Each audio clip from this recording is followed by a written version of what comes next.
3, 2, 1.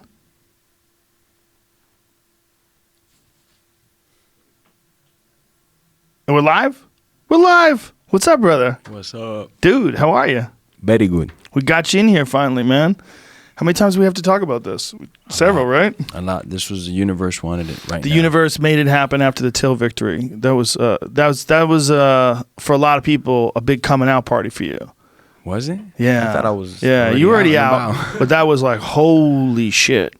The way you put him out, that was a holy shit moment. I was going for that moment. That's what I was trying to do. Yeah. I knew a decision wasn't going to come my way that way, Not to say nothing about the English, but I don't like the judging over there. I've seen a lot of decisions go like super crooked, I don't like decisions in almost every state. Yeah. I mean, there's decisions in almost every athletic commission that you just shake your head at and you don't understand. What's the worst one you could think of? I don't know. I'd have to sit back and go over the archives. But I've seen some horrible ones. Yeah. Even ones where guys win, they like barely win. You're like, how the fuck was that close? Like 29, yeah, 28. that kind of shit. And you're like, what round? Yeah, there's a lot of those. But it's getting better though, because more fighters every day are joining that force, Or I hear about fighters that used to fight that are involved in the commissions, at least like in Florida and stuff. So I know 10 years from now, there's going to be nothing but productive people in there, people that know what they're looking at, We can only hope. I mean, that's the number one problem. I think the scoring system sucks too. Like adopting the 10-9, even the new improved scoring system. It's like MMA is so much different than boxing. And to adopt this scoring system just because it already existed for boxing, that's like adopting the rules of tennis for ping pong. Like they're different things. It's a mafia. Is that what it is? The boxing thing? Yeah. Why is a boxing commission governing the MMA commission? Shouldn't we have our own thing? I think in some places they just didn't have the infrastructure, Nowadays we could do it. Nowadays, for sure. Yeah, in most places. But yeah, it's, times have changed. You've been around for a long time, my friend. I remember the first time I ever saw you fight, it was a backyard bare-knuckle fight in the Kimbo Slice days. That was the first time I heard about you. And then I saw you fight Eve Edwards in Bodog. Yeah. Remember Bodog fight? Yeah. Those are golden ages. The golden ages, man. That was a while ago. Damn, it's crazy. Like, Bodog fight was a fun organization. Cain Velasquez fought there. Chael Sonnen fought there. Yeah. Eddie Alvarez. That's right. Yeah. Fedor had a fight over there. Fedor had a fight over there. Brad Pickett as well. Yeah. Yeah. Mike Brown. Yeah. What happened with them? They went under because of the whole gambling rules online changed, right? Not from what I heard. From what I heard was the spending budget. This is what I heard. Calvin there was the owner of Bodog, right? He put up this huge budget, and these are just rumors from what I heard from the people working, But it was like $100 million for XYZ amount of years to get him publicity so people would see the fights and then go to the casino.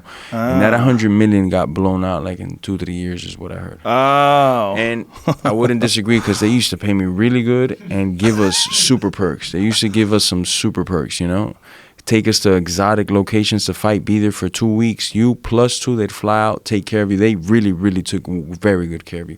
So when I heard that they blew out $100 million in 3 years, I was like, yeah, it could be, Well, they were fighting on the beach with hot girls in bikinis, wandering around dancing. Yeah. But you were on the beach, like in the sun. I was like, whose fucking idea is it to fight in the sun? But let me tell you, the training sessions that went on there were some of the best that I've seen in the world because so you would go and you'd bring 2 of your cornermen, and then somebody found that, and then before you know it, you had like 4 people of your entourage going with you from whatever team that was, and everybody was doing that, and we'd have a training place, and what they had done was laid out tarps and mats, and it was huge. So we'd have like 100 pros, 50 pros from all over the world just training, and when you don't know each other, and it's like, hey, you want to roll, it gets competitive, Yeah. So there was some great training sessions that I saw and that I took a part of, Wow. Yeah, it was fun, man. Good fucking time. Look, the world needs more of those. They need more ONE FCs. We need more Bellators. We need more, competition. Whatever the professional fight league is called now. What do they call themselves now? Professional Fighters League. Is that what it is? It's PFL. It used to be World Series of Fighting. That's right.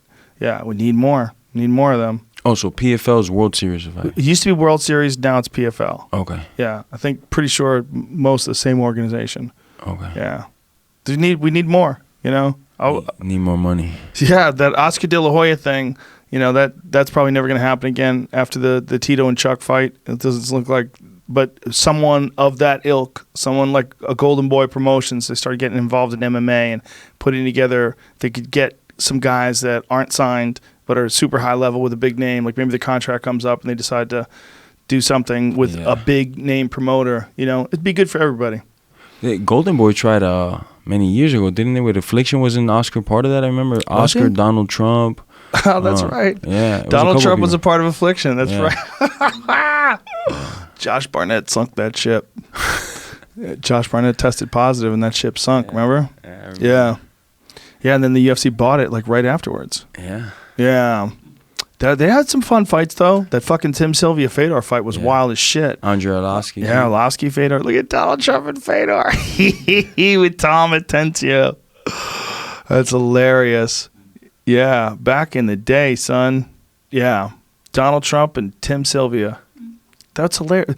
He was a totally different character back then. Donald Trump was like a fun guy. Like everybody liked him. You want to be like Donald Trump. He was always at the boxing fights, so. Yeah, people liked him. He'd get cheered on. Yeah. Now people are so fucking mad at him. Same guy.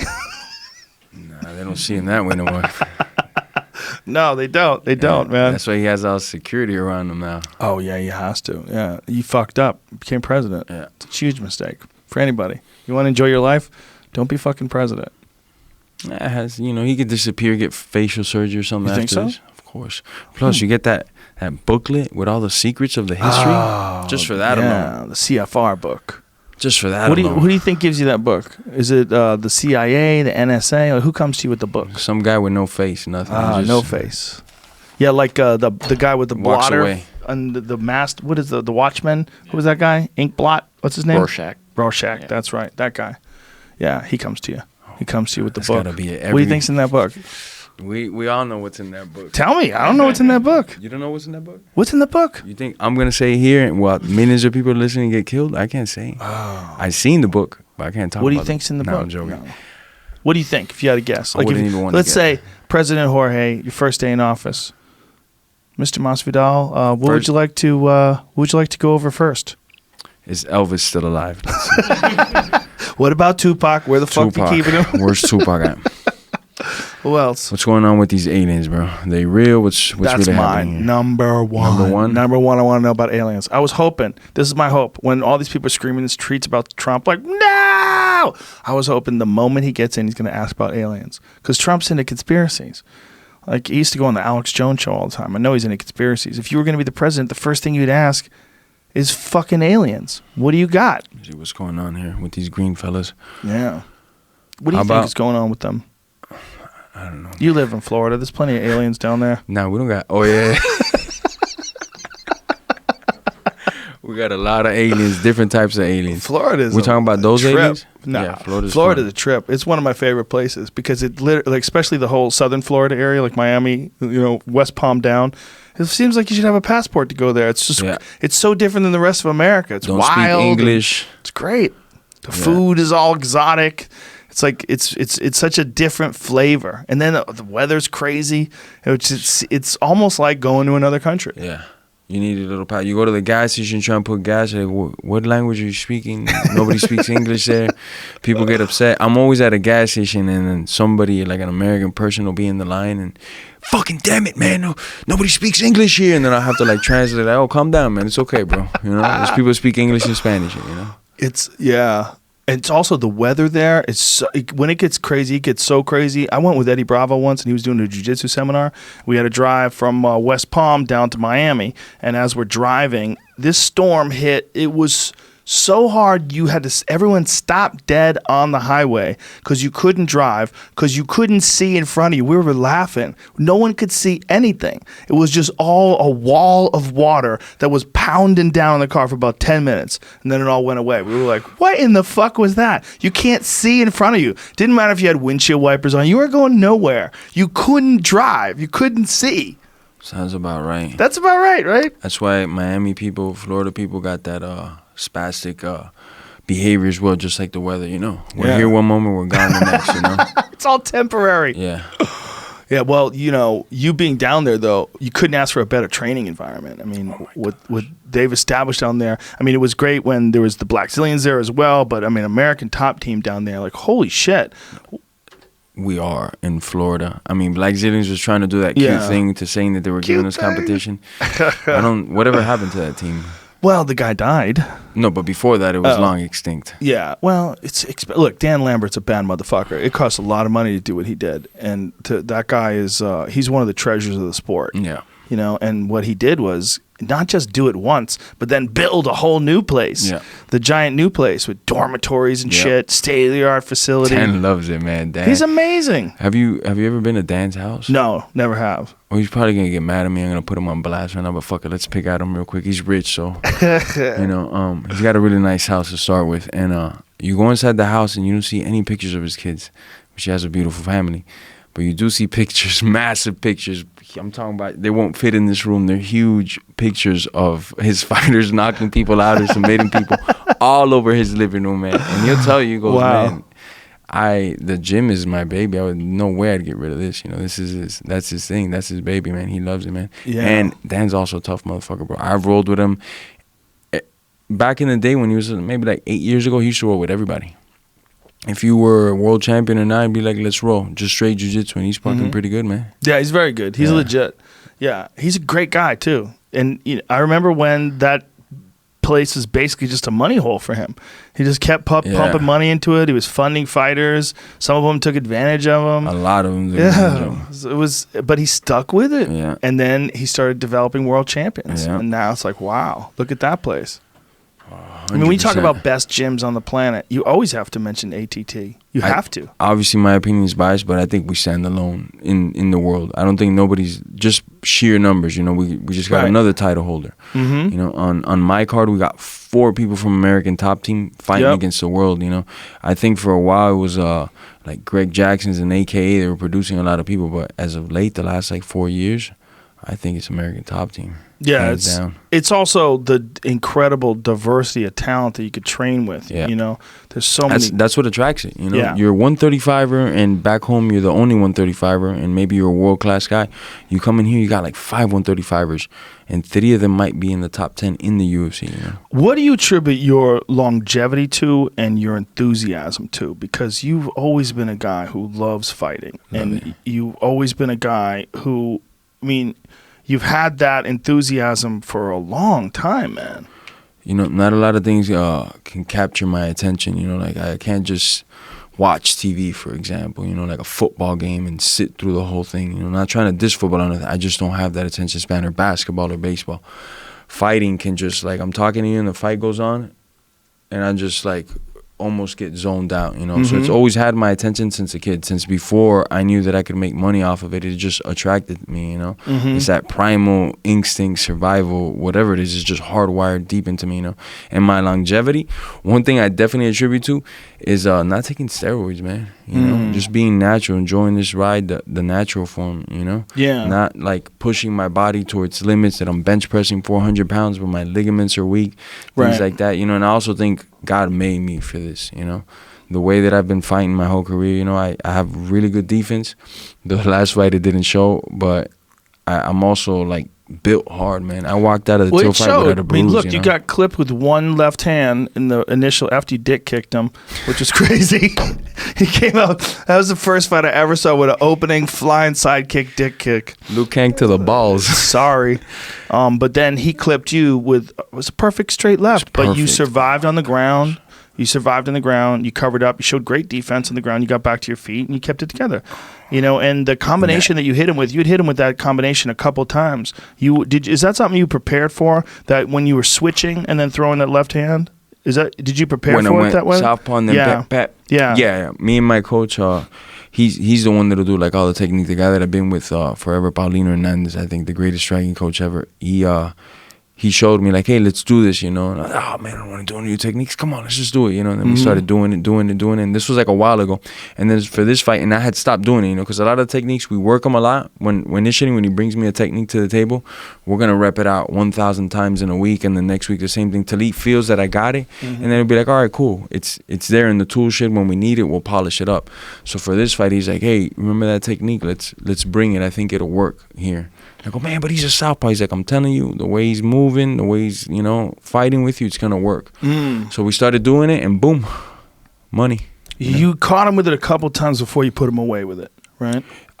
Not with that one, with that same exact one, similar ones, similar? but I didn't go full southpaw to the blitz. You know, I did it other different ways, you know, and I also caught him a lot with like overhand and left hook as he was coming in, especially in the second round. I caught him, I think, maybe twice with that combo. Yeah, man, that's a big knockout. That was a big knockout. He's an interesting guy because he's really too big for 170. Yeah. He's so fucking tall. But you are a guy who doesn't cut much weight at all. Like, how much weight do you cut? Well, by the time I get into shape, I'm around 182 pounds, 180 pounds. So fight week, I get over there and I'm like 8 pounds away, 7 pounds away, you know? That's so light. Yeah. It's nice. I don't cut anything. At 55, if everything went right when I used to fight at 155, I got there at 174 pounds, 173 pounds, 5% body fat. And the rest is just water, man. It would fucking kill me. So I always felt I was too big for 55, you know. I loved it because the competition was stifter, but it was just getting harder and harder. Once they took those IVs away, forget it. There was no way for me to make that weight. Yeah, and moving up has been very successful for you. I mean, you look better moving up than I think you have ever in your career. I don't think I had any stoppages at 55 with the hands, like ending somebody. I dropped numerous people, but I never KO'd somebody stiff, you know.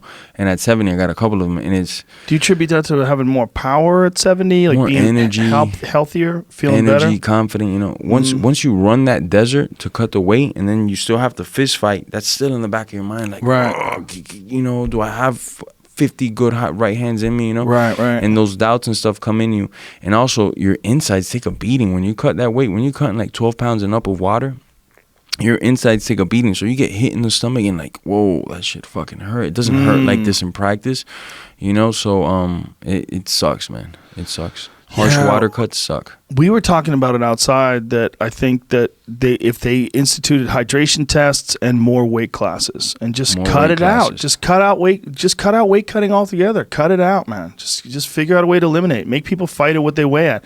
But you got to have more weight classes. No, definitely. You have to. I mean, most of the population walks around between like 145 and 170, I think, right?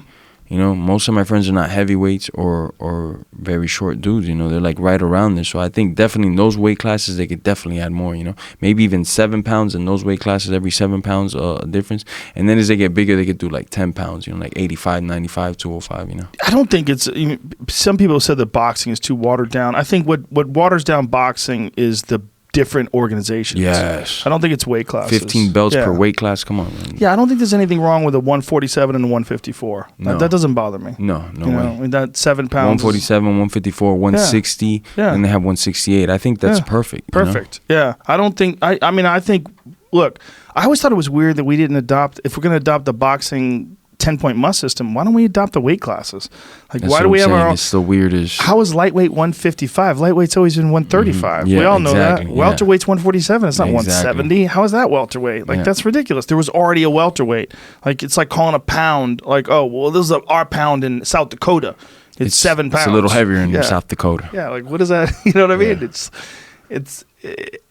It would be better for the athletes. But I get the UFC's idea that they don't want to have like all these titles. They don't want to have like 12 different titles. They don't want it to be watered down. But well, it's starting to be. We got a bunch of interim champions right now, don't we? Yeah. Well, listen, those two that we had this past weekend, I don't see how anybody could argue with those. Weren't fun. No. Those were great fights. Those were amazing. Wow. And I've been training alongside DP for a while, so this is. Like everybody knows who DP is already, but this I think puts him in like a special category. For sure. To beat a guy like Max, man. Max, and to beat him the way he beat him, to stun him bad in that first round, and then just every time he connected, he was rocking him. I mean, he really showed his power, showed the difference between a 55er and a 45er. And it just showed DP how can crack. I've been working with him for a while. Yeah. I mean, I've seen him lay out dudes stiff in the gym a lot. You know, he's got one of the higher body counts for laying dudes out stiff at ATT. Not even joking. I believe it. Yeah. He's got power. Another guy that would lay dudes stiff on the constant was Hector, man. Those guys got body counts for the gym. Yeah. Lombard? Yeah. I can imagine he kind of spars hard. Yeah, he spars a little hard. He's a wild man. He's also a freak athlete, too. Yeah. You know, I remember when Hector was laying people out in Bellator before he came over to the UFC. I mean, I think he fought his prime fights over there, really. That was at 85, too. Yeah. Yeah. Yeah, 70 was a harsh cut for him. Brutal cut. Yeah. He's so thick. Yeah. Yeah, you know, those fucking Cuban genetics, man. Yeah, that's what he looks like. Thickness.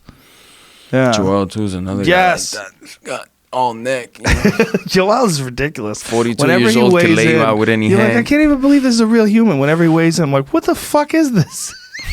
He's such a specimen. You know, I mean, scary dude, bro. I've been training along that guy too long, bro. He's one of the freakier athletes I've seen, bro. Him, Lombard, and to me, one of the best athletes I've ever seen that I've been around with. Not too many people know him, but he's a wild man, like the wildest of the bunch. He's the one that when he comes in the mat in the room, me, Joel, Hector, whoever's there that knows him takes off the hat and goes, the guy's here. The man is here. Is Alexis Villa, bro. That guy's a freak athlete, bro. Yeah. 2-time world champion wrestler, Olympic bronze medalist. But man, that guy could play any sport, man. Like handball. How long has he been over at ATT? No. He's right now. He's beating a sentence right now. He's doing a little bit of jail time for a crime that he didn't commit. But he was fighting. He fought in Bellator. He beat Joe Warren. He knocked him out. Oh no shit. Yeah. Okay. Alexis Villa. Mm. And man, he from pure athleticism, this guy would do crazy stuff, you know? He Yeah. could play basketball with like a basketball high school team just by like, what the fuck? What weight is he competing at? He was at 125 and 135. Freak athlete, though. Yeah? Could do some crazy stuff, yeah, bro. Freak athlete, man. Yeah, there's some freak athletes in the sport now. It's interesting to see the difference between the athletes from like 93, you know, and the first UFCs to now. It's a crazy difference. I still don't think that we get the same caliber of athletes as the NFL or the NHL or rather NBA. Well, in But it's different weights, closing yeah. in. Yeah. It's in different weights, because we get the best and fastest guys from like 170 and down. Like those 45, 35 pounders, they're growing up either wrestling or boxing or doing some of that nature. They know they're not going to play basketball or football. You That's know? true. That's true. Yeah, that's true. Yeah. Yeah, we do have some pretty freaky lighter weight athletes. Yeah. How old are you now? judo. How old are you now? 34. 34. How many more years you feel you're going to be doing this? Comfortably, I'm going to fight till I'm 38 at least. 4 more 38. years. And then if the money is right, I'll stick around. You know, but at 38, I've lived this roller coaster long enough. It's time to stop. Just dedicate Did you full start time fighting to at my like kids. 20? How old? 18, pro. Yeah, wow. Yeah. Had a couple amateur fights, went pro, and enjoyed this roller coaster. It's my favorite roller coaster. What kind of training did you have before you went pro? Just that fucking somebody that had like maybe 1 or 2 pro fights in MMA, like advising you, like, hey, I think you should be doing this, man. Why don't we go chop trees and shit? All right, let's go do it, you know? You didn't have any fight training? Yeah, I had fight training, but it wasn't like structured, you know? A lot What of was your wrestling. first original martial art? Like as a kid, my dad had sucked me like in anything, you know, like martial arts, because I was a very hyperactive individual, you know. So my dad is like, man, I gotta stick this guy in something, you know. So they had me like in karate. What else I done? Maybe some taekwondo, but I didn't get like far in a lot of these things, because I'd start to excel in the programs, obviously because of my natural aggressiveness. But then in school, if I get in trouble with the grades or anything, my mom would be like, no, we got to take him out. It's only going to further the damage. We're not going to let him go there and be at peace. We're going to take him out every time he messes up at school. So I'd start doing good at the gym like 2-3 months and then get taken out, you know? So that was like a recurring thing till I got to like 14 years old. And I was like, that's it, man. I need to be in the gym all day long. It's the only way to do it. So have you had parts in your career where you took it more seriously? Oh, well, as a kid, until I got to like 13, 14, I wasn't able to, like, Mom, I'm not going to school today. I'm going to the gym now, you know. But right around I got 14, I knew already more or less what I wanted to do. I had already seen the UFC enough. And before the UFC came out, I was like, I'm either going to box or I'm going to wrestle. Those two things are amazing, the coolest things I've ever seen. And then UFC comes out and blows my fucking mind. I was like, what the fuck is this, bro? You're getting paid for this? And then I was hearing what they were getting paid at the time. I was like, man, I could make a living off this. I'm doing this. Fuck that, you know? And I invested everything I had ever since, you know, into this. Wow. So you keep saying the resurrection is a big thing that you're putting on like social media, the resurrection. Resurrection. What is that about? Numerous things, you know. More on the personal side. Just cutting off a lot of bullshit out of my life, like tremendous amounts of it, you know, and focusing on what I got to do, you know. I've done a lot of stupid shit in my career, you know. just from having genetics and being blessed, and like, man, I could party all night long, then park the car at the gym at 6 a.m. in the morning. I'll wake up at 10 a.m. and then kick everybody's ass in the workout room. And I'm not talking shit, because anybody who works out with me will tell you every day that I'm in there, I'm a nightmare, you know? And then I go home and sleep a couple hours and then go back to the gym at night and do stupid shit like that. You know, I did that for a while, and not that I was currently doing that, but I did that a lot. You know, I abused my body. Your body a chance to really recover. You know, from that into like a million other dumb things. So I've just focused on just fighting, man. Just doing this 100%. And you even cut out social media. Yeah, that I've cut out a long time ago, but even more now. You know, it's for me. I'm not good with technology to start with. I'm not the greatest with the technology gizmo and stuff, man. Right. You know, you got the Elon Musks of this world, and you got me on the other spectrum, man. I just want to fight. I just want to do athletic things, sports. You know, call me up if you're going to go for a fucking 5-hour hike. But if I got to send emails and shit, I'm fucked.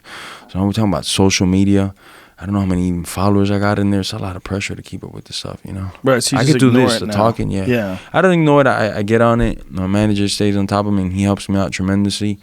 But I was in the special classes in elementary, you know. I had the short bus, 2 teachers in my class, 8 students, you know. So you can't force me on this social media stuff, you know. Feels like I'm back in school. But you obviously are a smart dude. You're a smart dude. I can tell that from talking to you, and you're clearly smart from the way you fight.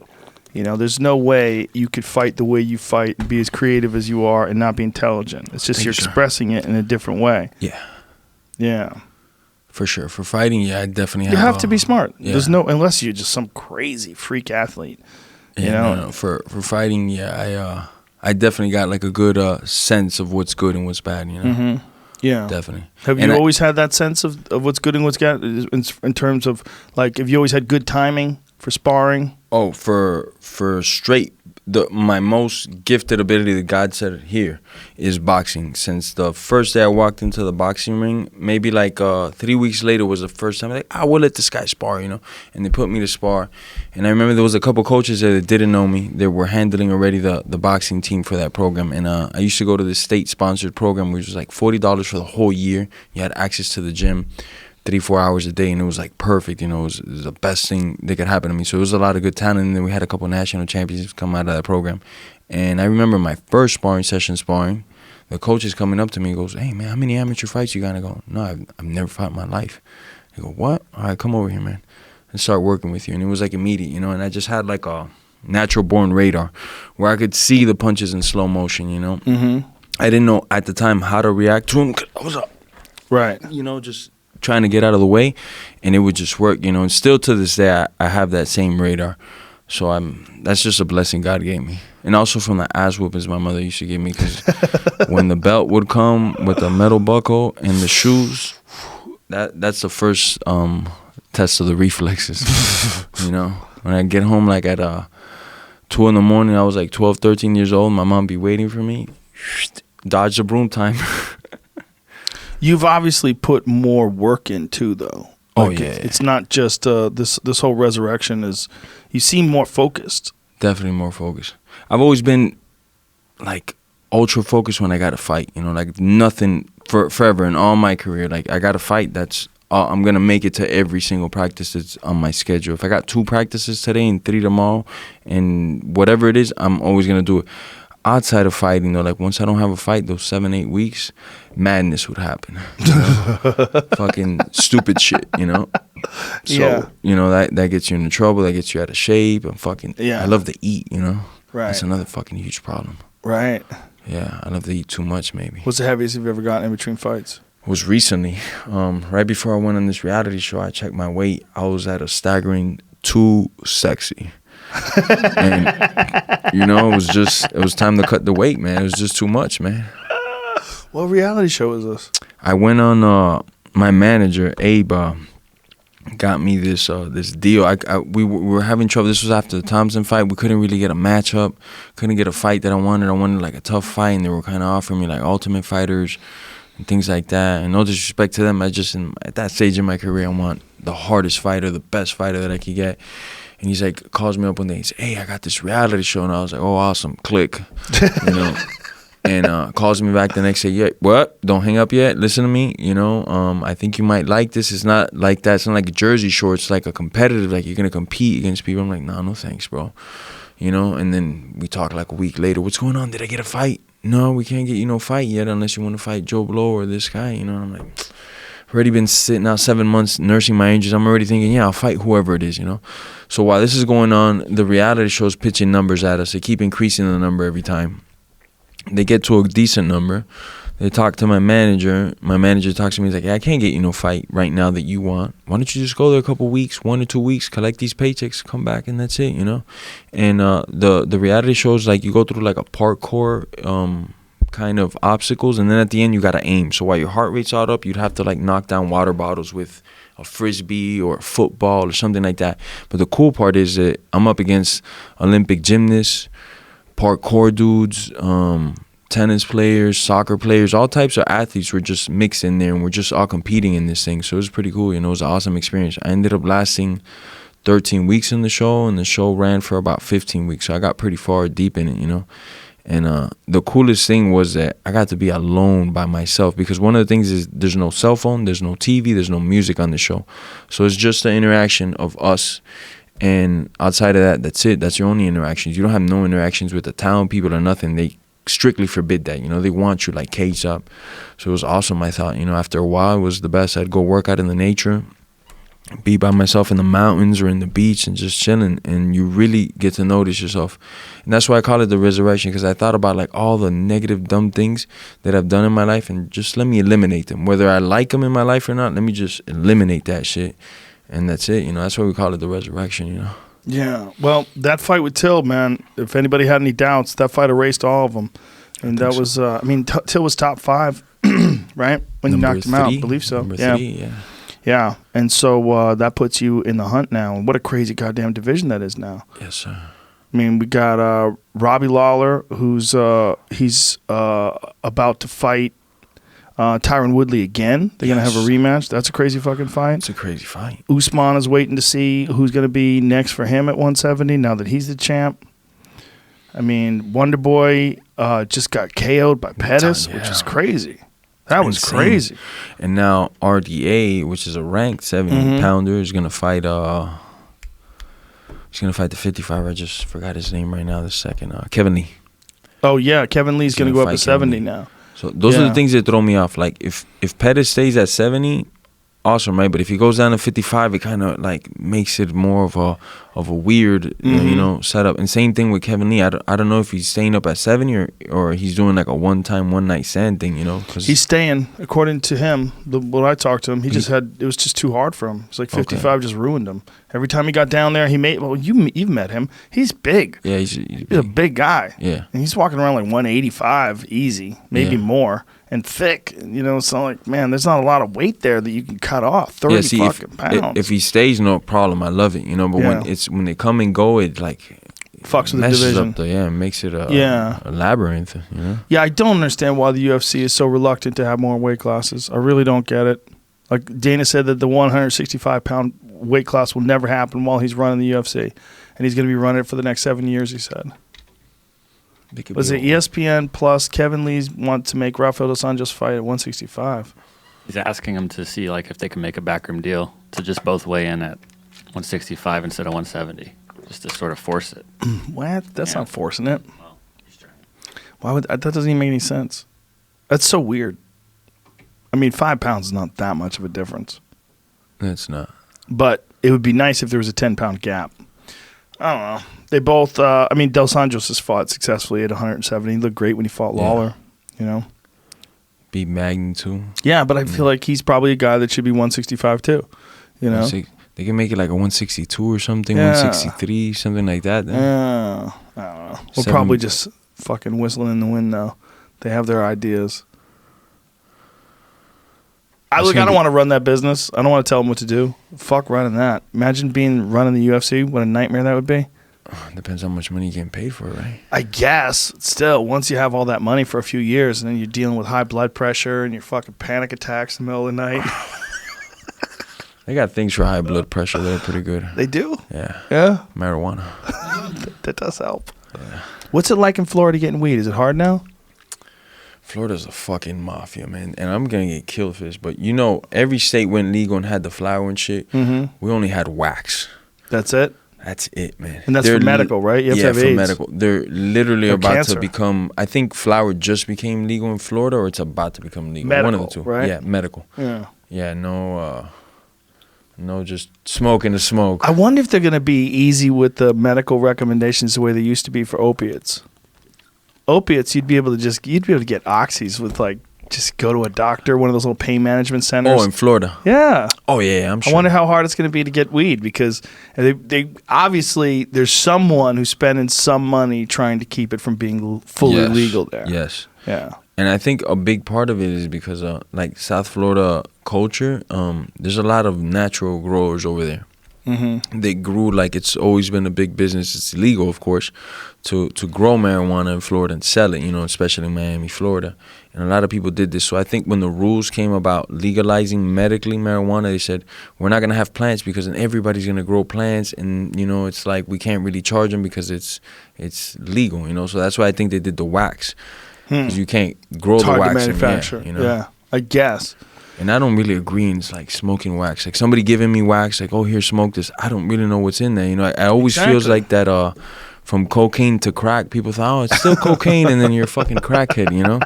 So the wax always, I don't care how many times somebody tells me, no, it's just super safe. I get it, you know, but I'd rather the flower if I'm going to smoke. Yeah, it's just pure. But apparently one of the things they're dealing with in California is pesticides. Yeah. It's some weed, grown by shitty growers that has pesticides on it. You're smoking these pesticides. I mean, this is why it should be legal, so you could test things. Exactly. Test things and find out what's pure and what's not. And make things organic. You know? Only the best of the best make it to that other side, you know. Yeah. I don't know. It's just weird. It's weird that it's so easy to get opiates in Florida. It's so hard to get weed. I wouldn't know nothing about that. I wouldn't know nothing about that either. So when you look at the landscape now, you're obviously in the running for a shot at the title. Has anybody give you any indication of what you would have to do to get a shot at Usman or to be next in line? Well, the next one is this idiot. I won't even mention his name on your show because I'm not gonna make him famous. He's a fucking idiot, you know. But fight this guy and then go for the title. That's what they told me. So you have to fight somebody else. Yeah. What does his name rhyme with? Dolby? No. Not that guy? You don't want to say who it is? No, I was trying to think of Leon something. Edwards? No, not that guy. He just made that guy famous too. I Nobody think you knows made that him guy. famous a couple weeks ago. I know. It's, yeah. Who? Who? Shmen, yeah. Oh, that's right. You're supposed to fight at Ben Askren in July. That fucking dork. You don't like him, Not one bit. really? Not one bit. Nah, not as a Why did person. I forget that fight was scheduled? What's the problem with Ben Askren? He's that new age, you know, and he's like a fucking 40-year-old science teacher too. I don't know why he acts like he's new age, but he's like these new age dudes that just fucking talk, like just talk and talk about everybody. Shut the Right. fuck up. Because when somebody sees you in person, you're not that guy. And like I said, I don't come from this technology world.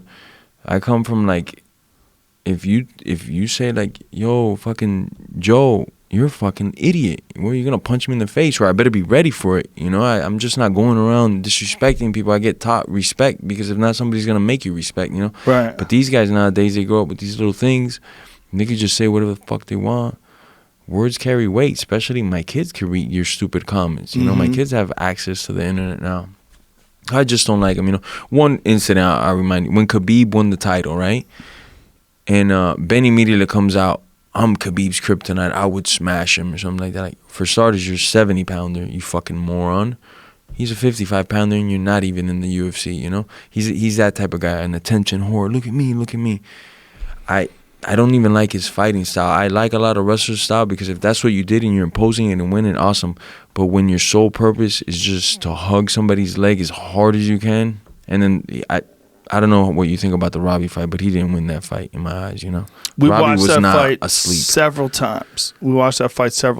I thought that Robbie was asleep for a second, and then Usman showed it to me, and then I changed my mind. And then Herb Dean came on and talked about it, and I changed my mind again because Herb Dean was saying that what he was concerned with was the way the arm dropped, and that it was a cervical lock. Essentially, when you have a bulldog choke, it puts some serious leverage on your neck. He's like, and he's seen guys go out from that, and their whole body goes paralyzed. And he saw a guy where that happened to, and he came back. He got his movement back again, but for a while it was pretty fucking scary. So he was getting choked out, by getting his neck pinched. It was pinching down the nerve. He was worried that was happening with Robbie. He said the way his arm dropped, he goes, it wasn't normal, and he goes, and it gave me some serious concern. Ben Askren said that he let go of the choke a little bit when Herb came over to him because he thought Herb was going to stop it because he thought Robbie was out. And he thinks that during that time when he let go, Robbie came back to life, which could have happened. I don't know. It's hard for me to say. But I feel like in Herb Dean's situation, I think he did the right thing because the arm dropping was fucking weird. And the arm dropping was a little weird. Yeah. But he wasn't out. I never seen nobody go to sleep doing this. That's the weird thing. I've seen people go to sleep. Ashley Evans Smith went to sleep with the thumbs up. With the thumbs up. But here's what Herb said that made sense. He goes, "Was it the thumbs up?" He goes, "I want a thumbs up. If someone looks at me, I want this. I want this. It's not. Is your arm down in that position?" He goes, but was it this? Did he do this, or was his arm down? I don't know. Only Robbie knows whether or not he was out. He says he wasn't. So you have to also say, he's in the middle of war. Exactly. Right? Like, if it's up to me, I want the guy to go peace sign with the cheese. Right. The guy's defending a choke. What the fuck? True. But he did. That was the other thing that Herb said. He didn't grab for the choke. He said the natural defense would be to get his hands on the hands and try to separate them. He didn't do that. He said that's Herb's natural defense. Maybe Robbie, because he's seen this guy do it, has a thing. Maybe Robbie can't be put to sleep from there. There's guys that are weird like that are just certain positions. They could go 3 minutes, you're choking them, and then they don't go to sleep. Maybe Robbie's that guy. All I know is he wasn't sleeping. Well, that's what Robbie said. Robbie said that he was waiting for Ben to tire his arms out. That's what he said. He said he felt the squeeze. He said the squeeze is really tight, but he's like, I'll just let him gas his arms out here. That was his thought. Look, I mean, Michael Chiesa said that when Kevin Lee got his back and they stopped the fight before he went out. He said, I let my hands go because I was concentrating on my neck. I was just tightening up my neck and trying to keep my blood flowing. I think that one was a little different. That one was a rear naked, Mm-hmm. Yeah, it was different. So you're going to go to sleep eventually. And that one, let a guy go to sleep. Like that one, you should let a guy go to sleep. Let him. Yeah. Nothing happens. You just wake them right up. Hey, you went to sleep. No big deal. Maybe they pee their pants while they went to sleep. No big deal. There's certain neck cranks where you just go, ugh. No, but that one's not going to put you in a wheelchair, especially not from Ben's ass, man. Probably.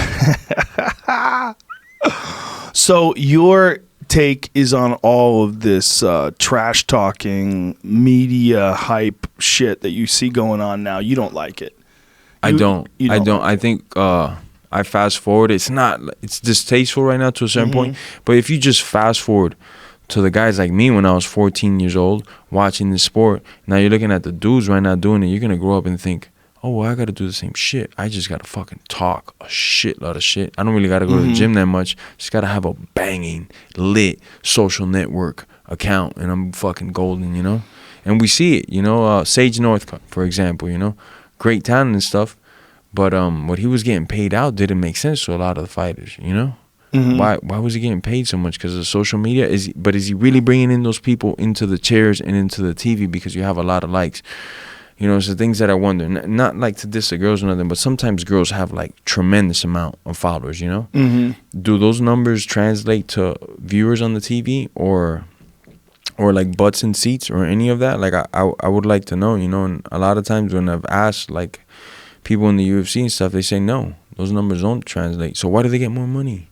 I'm not talking about the girls getting more money, so I'm talking about guys that have like a social media presence that are just getting more money. Well, don't you think it's got to translate a certain amount? No, I'm sure it does. Like guys like Colby's got to translate. I mean, he talks so much shit. He gets people excited about the fights. There's something to it. I don't know. I appreciate what you're saying though, and I appreciate the way ONE FC handles things. because they concentrate on just fighters being honorable and fighting their best and fighting the best fighters they can fight. And they don't emphasize that shit talking at all. They emphasize the martial arts aspect of it. I get it. Me and you don't like each other. Jon Jones and DC, I love it because you can feel these guys don't like each other. Yeah, you feel it. Fucking kill each other, you know? But to me, it's okay. Everybody's doing it. When Max Holloway fought Dustin, there was none of that. There was Yeah. just two guys who were the best in their weight class. I mean, Max is the best 145-pound ever, and Dustin Poirier is absolutely one of the best 155-pounders alive, and they're going to go after it. And it was beautiful. 2 dogs. It was beautiful. It was no beautiful. barking, just biting Yep. and fighting. Just Shaking 2 dogs. hands, full respect, before and after. And I get a lot of people they have that I hate you syndrome going into the fight, so they don't want to shake hands. They fuck you, I don't like you, you know.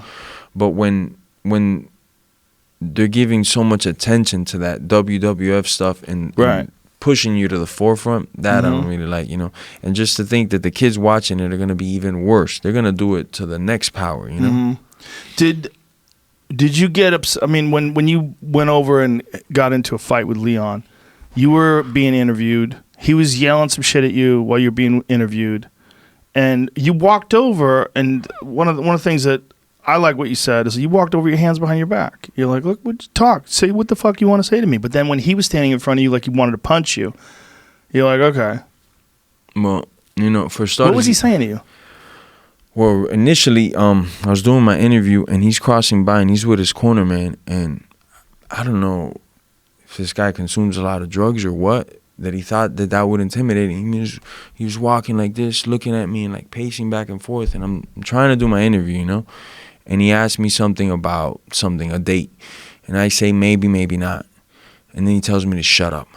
You know, we're everybody watching this back home from Miami was like, you should have punched him as soon as he asked you a question while you're interviewed, because that's my natural instinct, you know? If you're getting interviewed and some fucking idiot comes here and cuts your interview off, bro, you should get punched or slapped upside your head, you know?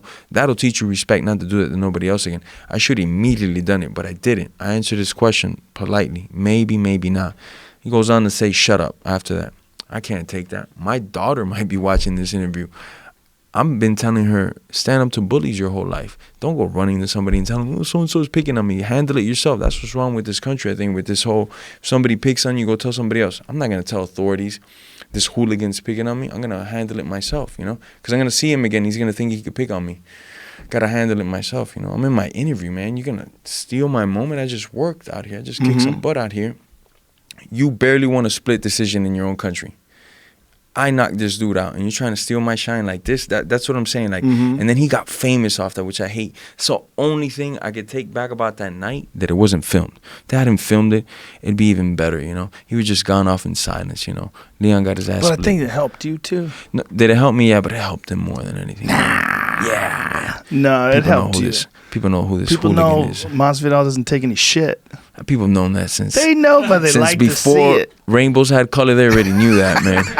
They didn't need to see me whooping to know that. People They like know to that. see it. They like to see it. They like to get remembered, huh? Yeah, they like Maybe. to see people have consequences for shit talking in this weird era of constant shit talking, you know?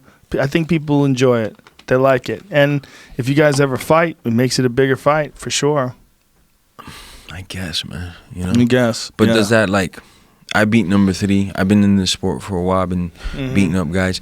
Would that validate him to fight me when he hasn't yet. beaten a top 10 guy yet? No. He's still yet to beat a top 10 guy, you know? Like, but he could get that fight off that's the new age and era that we're in, you know? Right. That's a concern. Yeah, that's a concern. I'll fight when he's beating a top 10 guy. I'm gonna be the first guy to expose him, to break his face. But until that moment comes, you're talking about the business side, because you already saw on the personal side, any day of the week I will address you. But on the business side, get to my level, buddy. Put in the fucking work. Go beat a top 10 guy. Knock him the fuck out. Did you worry at all about getting in trouble for punching someone in another country? I was scared out of my fucking life, Joe. Yeah, that's what I'm thinking. I was scared. I thought this guy was gonna kill me, man.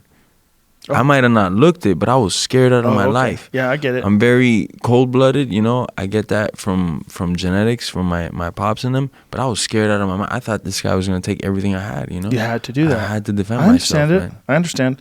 But did you worry at all about them arresting you or any weird shit like that over there? I mean, you're in another country. I wanted to press charges. That's how scared I was. But I'm not gonna I press understand. charges because I understand. I'm a man. Yeah. But that's how I felt. So you were in danger. I was fucking hell of in danger. I Did you understand. not see? It was not just one assailant. It was him and his crew of hooligans. You know, hooligans. lawless people. I had to defend myself. I did everything in my right to defend myself. It was one against like 3 or 4 dudes, and they know it. You know? It's on video. Okay, I understand. And so what did the police say to that? Oh, they ain't tell me nothing, man. They didn't tell you shit? I didn't speak to no police. That's amazing. No police for me. No talking to police. Anyways. You started to be up in the Spanglish immediately. Yeah. No. We go on mute and I no speak English. Huh? Okay? No speak English. Yeah. I mean, how many times have you fought in England before? Oh, first time. Yeah. So, like, if you go the rest of your career and you can't go to England, oh, well. No, that would Be suck, okay. though. I really liked England. Did you? The fans were so knowledgeable, Yeah. and they were just cool. Even the ones that were like Till fans would say like a funny joke to me or something cool, but it wasn't like that weird bad energy, you know. Even if they were Till fans, just be like, "Oh, my boy Till's gonna get you," you know. But it'd be like funny and how they say cheeky, you know. It was a great experience. Everywhere I went, the people were super super duper cool. Yeah. Brazil's rough if someone's fighting a Brazilian. Yeah. They don't. I've heard the story. They're I've yet to fight in Brazil. super nationalistic and proud, very proud. So they're not into people coming over there and fighting Brazilians. They're not going to be friendly to you. Yeah. But England's different, man. They're very polite. Very knowledgeable too. Yeah, They're great. one of the countries that's been around for a while with the sport. Yeah. What'd you think about that Stylebender Gastelum fight? Oh, that was pretty good, man. That was wild That shit. was pretty good. That was Tested. pretty good. Both. Yeah, both tested, exactly. Yeah, both tested. Gastelum's got a ton of heart, man. Phew, he's a tank. Was nobody going to get mad at him if in the 5th round he said, you know what? Yeah. He just fucking Kept didn't going, stop. dug man. in, survived. I mean, stop. incredible. It looked like Stylebender was going to take him out several times. Yeah. I mean, what a fight. And to have Kelvin land the first big shot early on and drop Stylebender and show him some real adversity and let him know, hey, man, you can get knocked the fuck out in this fight.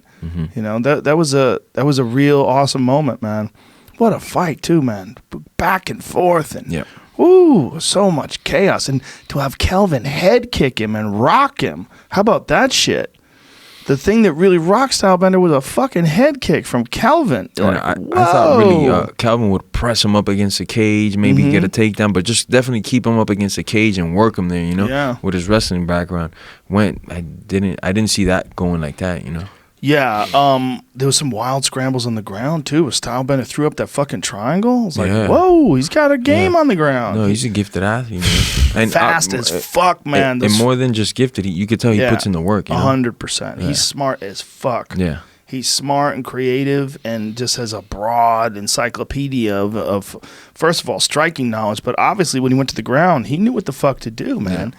He was throwing up triangles. He locked Kelvin up in a triangle. It's just...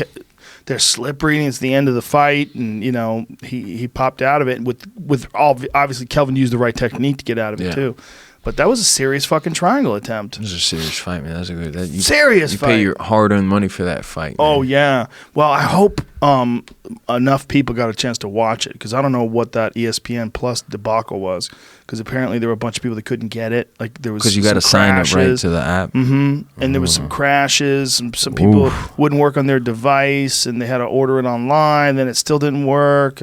So all pay-per-views now are bought through ESPN. Yes. Whoa, I didn't know that. I thought it was just like some. No, it's all of them from now on. So if you have DirecTV, tough shit. You got to get it through ESPN Plus. I think it's a good move because I think in the future that's where everything's going to be. I think the UFC just got way ahead of it. Whereas most people are still like boxing matches and shit. You're getting most of them. You're getting them off of pay-per-view on DirecTV or cable or whatever the fuck you use. But now they're using that DAZN. You know, DAZN has a lot of fights you get from that app. You know, a lot of boxing matches. They're the ones who signed Canelo to that huge deal. They signed Triple G. Yes. You know, so they're doing a lot of streaming shit too. Yeah, I saw a commercial with them the other day at Dave & Buster's with Tracy Morgan, I think. Yeah, streaming I think is the future, and I think that's why the DAZN got way ahead of it, and then ESPN Plus is getting way ahead of it too. I think they see where the writing on the wall is. Yeah, just the from here to there, it's gonna take a little bit of time because everybody's used to just pay-per-view, DirecTV, you know, well, or whatever, Comcast. People are gonna get used to having their TV connected to the internet. There's a lot of fucking people that don't have their TV connected to the internet. You know, so once people start using, one of once people start using like Apple TV and connect through that, and then get the app through Apple or use, Android or whatever the fuck they use to get online, it'll be normal to have that on your TV in 5 years. Yeah. But right now it's rough if you don't have that and you want to see the fights. Or if you come from the Stone Age like me and you got to go through the internet labyrinth, it gets crazy, man. Yeah, I wonder how the pay structure works. Like, say if you get a title fight, say you beat Askren and then you get a title fight with Usman, how do they do that with ESPN Plus as opposed to like pay-per-view points or something like that? That's so true, man. How does that work? Oh. Yeah, look at you. You're in pain. No, I'm using brain power. That's requires. what I'm saying. That requires energy. Yeah. That's why there's this gentleman by the name of Abraham Kawhi. Let him deal with all that, man. It's a good move. Yeah. Let Abe handle it. Yeah, he's been there, done that, negotiated bigger contracts than mine. So just, hey, bro, take care of this one, you know? Now, this Askren fight, you're fighting him in July. What is that, July 6th? Yes, sir. When do you, like, how much of a camp do you give yourself? How much of, like, a fully dedicated, just all-in camp? All day, every day. All day, every day. If you look at him from a skill set, Ben's not even worth waking up before like 10 a.m. in the morning. But I don't like this dude, man. Before my alarm goes off, I'm already awake. I want to break his fucking face, man. I want to break his fucking rib cage. And I don't want to knock him out early on. I just want to torture that guy, man. If I get the chance to torture him for 14 minutes and 50 seconds before I stop him, that's what I'm going to do, man. You know, I don't like the dude at all. I met him a long time ago. He's a fucking prick, man. I don't like him, man. There's not too many people that I genuinely dislike. He's one of them, you know? If I was to see him right now, probably wouldn't be too friendly of a greeting, you know?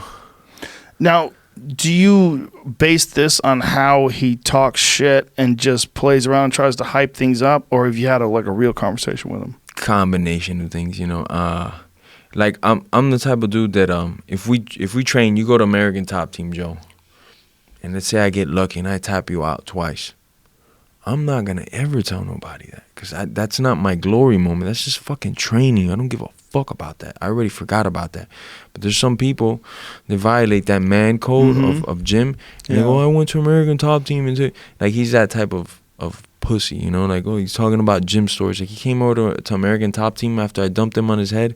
We kept wrestling. He out-scrambled me, and he said it. Yeah, you beat me wrestling, but we were straight wrestling. 2-time national champion. You're proud of that? You're telling people that, you know? And that just shows me his character, you know? He's not who he pretends to be. And then he talks so much online. Then I could have respected him a little bit if he had held to his guns, but I see him in London. And as soon as I see him, I start walking towards him. He goes, hey, man, I'm going to spare you. I'm not going to say nothing till after your fight. Ben, don't do me no fucking favors, bro. You're not doing me no favors. Say whatever the fuck you want when you want it, you know? And I addressed him, and I went up to talk to him, and UFC got involved. He put his head down, and they escorted him out of the hotel, and he never came back to that hotel, you know? And he actually wished me good luck at some point, too, like right before, like, why are you doing this, man? You're not that person on social media that you portray to be. You're not, you know, so you're fake as fuck. You're selling something to the public that is not there, obviously. And you're a coward. Fuck it. Let's throw that in there, too. And if people don't believe me, tune in July 6th. I'll show you how much of a coward he is. Just to play devil's advocate, don't you think that what he's doing is smart marketing? To play devil, I know you don't like it. But to play devil's advocate. But it's corny, though. When he looks back, it's corny. Like, ain't nobody going, oh. He just wants validation. He wants to be accepted, you know? I think half of what he's doing is corny on purpose. All that boom roasted shit. Come on, man. Half of that stuff is corny on purpose. No. That guy, you haven't seen him and you haven't hung around with. That guy's just fucking corny. It's in his DNA, bro. I like him. You can't. I like talking to him. He's a smart motherfucker. He might be smart, man, but he's a corny motherfucker, bro. You know?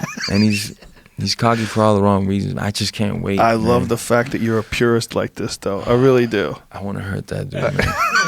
I know you do. I want to hurt that dude. It's going to be a great fight.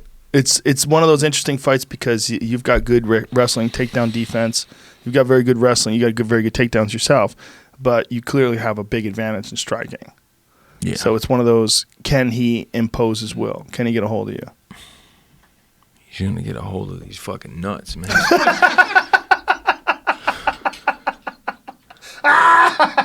This dude, bro. I've had numerous people talk shit to me in the past, but they'll say it to my face, and man, I gain respect for you. Right. Like, cool, bro. I'm a punk or whatever you call it. You said it to my fucking face, you know. But you say it online. It's just the whole way it gets set up. You say it online, and then when you see me, what's up? Hey, how are you? Hey, picture, man. Fucking kidding me, man? What the fuck is it? Where I feel like I've been brought out from like a twilight zone, from a different dimension sometimes. Because a lot of these rapper fighters that you see acting like criminals on the social media, when they see me, hey, what's up, bro? Let me get a picture. Oh, fucking fanboyed out. I go, man, I could have sworn you were just mentioning my name, saying some shit, bro. That's fucking nuts to me. It blows my mind. Right. I'm such a simpleton, bro. It just blows my mind every time. No, you're a purist. I don't know if it's a purist, simple. I don't know where you want to put me, but it's not simpleton. It's you just don't want to play that game. You're not interested in that game. It's mind blowing. Yeah. Listen, Khabib's not interested in that fucking game either. Yeah. When he was on top of Connor, let's talk now. Bam. Let's talk. Come on, Connor. Let's talk. Let's talk now. I love that Same shit. Purist. I love it. I love that shit, bro. I do. I appreciate when that shit talking has consequences. Yeah. I like some shit talking though. It's fun. I like shit talking when you back it up. You know? Yeah. You back that shit up. Yeah. Not you see me in a hallway lobby and fucking run to security and get escorted out. Who's a guy you fought in the past you had the most beef with before you actually fought? I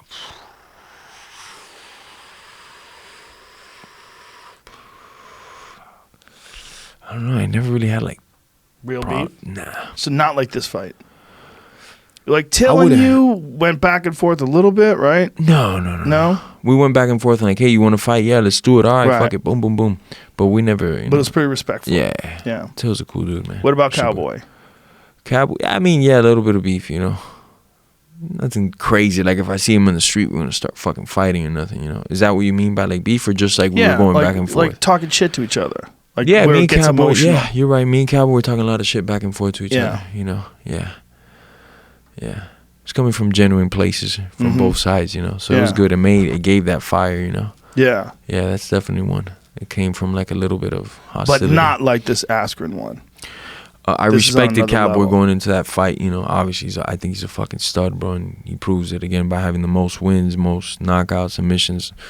Dude's a stud. I don't think Askren's even yet to get a win in the UFC. You know, I just think about it like if I had fought Robbie Lawler, which was a great champion and has done amazing things in the sport since the start of Robbie till now, bro, the guy's still fighting, man. I remember watching him in the UFC back in the day, knocking out 37 and a half. What the fuck? This guy, that's when he came along. 37 and a half. Still fucking laying people the fuck out. And looked amazing. And looked fucking amazing. Looked amazing physically when he hoisted Askren up the air and dumped him on his head, and then started just driving his fucking knuckles through his brain. And it shows you how tough Askren is.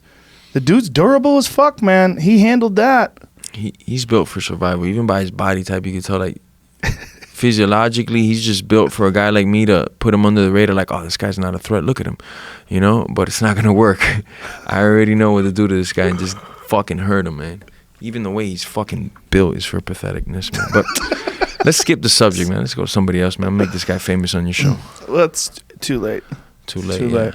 Well, listen, man. When they put his picture up on the marquee, he gets a big pop. It's crazy. People love Askren. I guess I don't know. I haven't seen. They loved him before he fought in the UFC too. I'd never seen that because I saw in England, and man, in England they didn't fucking hated his ass, man. They were booing him out of the fucking stage and shit. Because he looks like he belongs there, right? He looks like you left us, lad. He looks like an English guy, doesn't he? I guess, man. I mean, doesn't that like what do you think his nationality is, Askren? He looks like he probably has some English in him. Yeah, sure. Curly hair. A lot of English dudes with curly hair. Forrest over there. Yeah, you got to admit that the dude's got a wild ass wrestling style. It's funky. Yeah, it's very unusual. Very effective. You know he's gonna have that wrestling match with Jordan Burroughs. He's gonna get smashed. Is that before or after yours? I think it's before. Does that concern you? He might get injured doing that? I don't give a fuck. If he does, that's because he faked the injury out, you know. He knows what he's doing. He's a big boy, you know. Right. It's like if you're going to fight Joe Romero and one of your teammates might come up to you and tell you like, hey man, I think you should fake the injury. I know Joe Romero, just fake the injury and cop out of that fight. You don't want no problems with that guy, you know? So that might be what he's trying to do. Who knows, man? Damn. That fucking 185-pound division with Romero in it. Like, what a division now. Now with Stylebender and Gastelum, and then Stylebender's going to fight Whitaker. And I hope Yoel fights Borachina. They're supposed to fight, right? Paulo Costa, they're supposed to fight. I don't know. I thought I know he's going to fight Jacare, then Joel got hurt. And and Yoel was supposed to fight Paulo first, but then someone got hurt there. It might have been Paulo, but Paulo's healed up again. And the Jacare fight's out, and so they set a new fight up for Jacare. So Jacare's got an opponent, and now Yoel doesn't. Man, it's a fucking crazy division, though. Yeah. That division's a real Shark Tank. Tell you the truth, I would like to see Joel fight for the title, because I feel like, not to take nothing away from Whitaker, because I think he's one of the baddest dudes on the planet. I feel like 100%. Joel won. I feel like he won, too. The second fight. The I first think fight, so. straight up Whitaker won. Yes. The second one, I straight up thought Joel won. I was actually there in his corner, and I was like, oh, we got this. Wow. You know, he won the third round, won the fourth, won the fifth. And it also was with the new significant scoring. damage. Yeah, Yes, significant with the new damage. With the new significant damage. I don't know if they used the new scorecards, the new scoring method, but if they did and he didn't win, then it's a real travesty. But he had him hurt, and that's there wasn't no 10-8 rounds, right. no 10-7 That's the big difference in that fight, in my opinion. Robert Whitaker for sure scored. He fought well. He won rounds. But when Yoel hurt him, he really fucking hurt him. And there was no moments like that for Whitaker where he had Yoel staggered and almost out.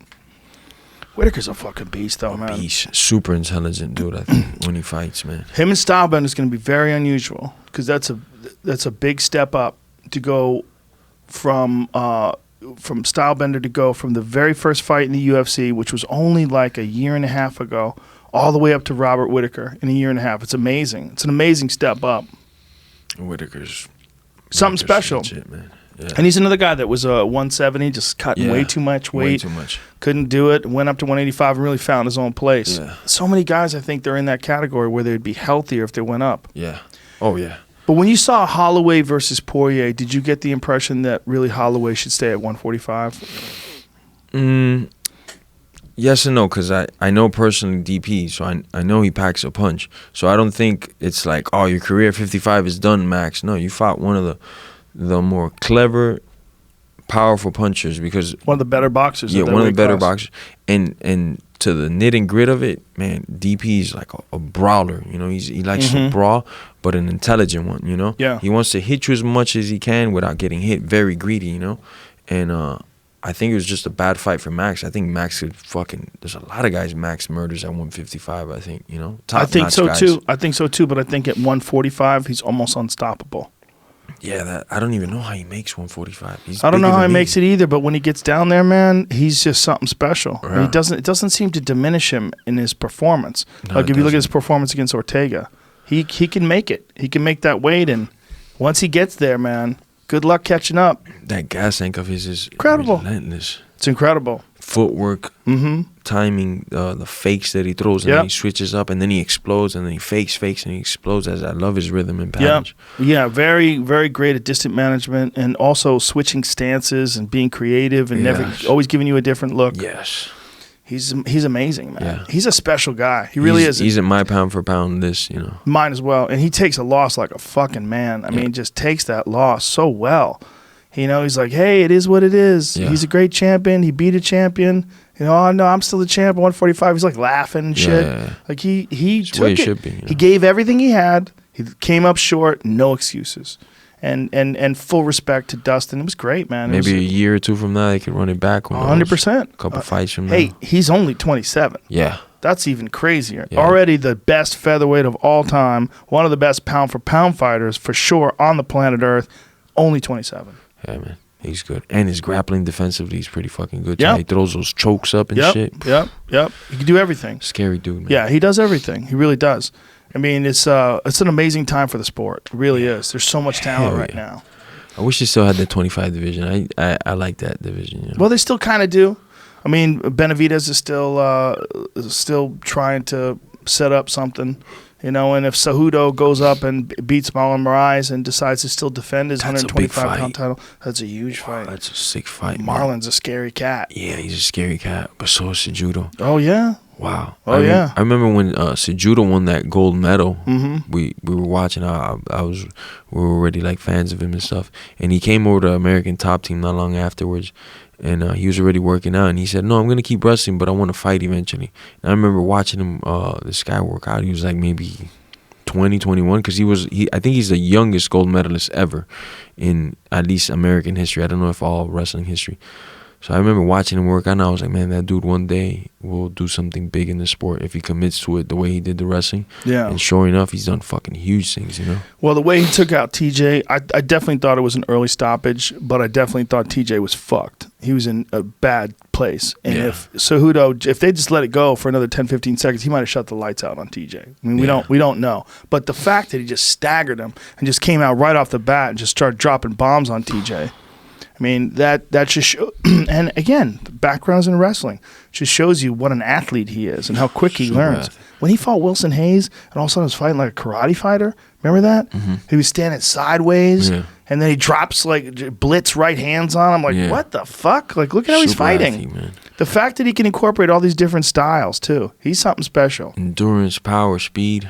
And success. You know, the first guy ever to be an Olympic gold medalist in wrestling and then a UFC world champion. He beats the best guy ever. Best guy ever. Ever. You know, I mean, it's amazing. He's an amazing guy. Is something else, too, man. That's another guy that you could write books on. Yep. Whoa. That's another scary fucker. Yeah, he's a special guy. Yeah. I hope he gets fucking paid over there at ONE FC. Bro. That guy deserves it, I man. really do. And they have a deep talent pool over there. They have littler guys in Asia. You know, there's a lot of guys over there for them.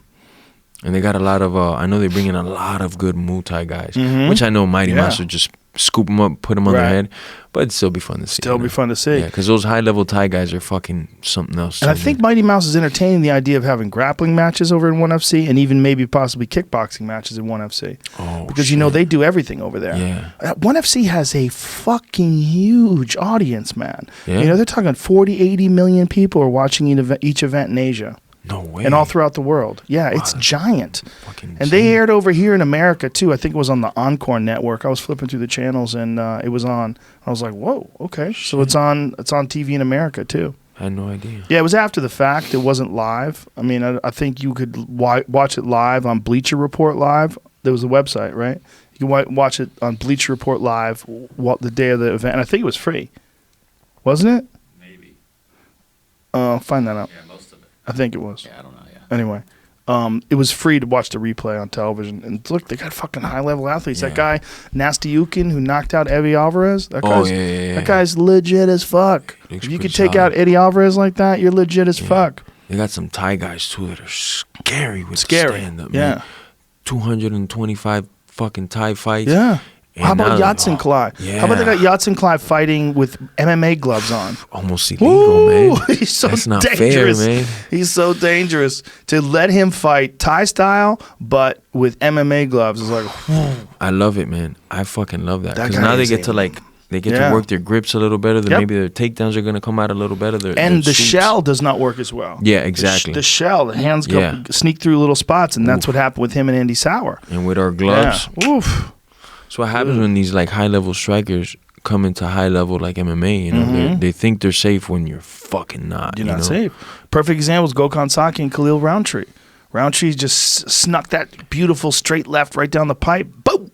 Dropped him. Did you see Roundtree in his last fight? No. Holy shit. Against Eric Anders this weekend? No, I didn't. Holy shit, dude. Fucking. Holy shit. Massacre. Pissed a shutout. It was the best he's ever looked. He went to Thailand. Apparently, after he got knocked out by Johnny Walker, he got hit with an elbow in the clinch and decided he really need to work on his clinch game. So he moved to Thailand.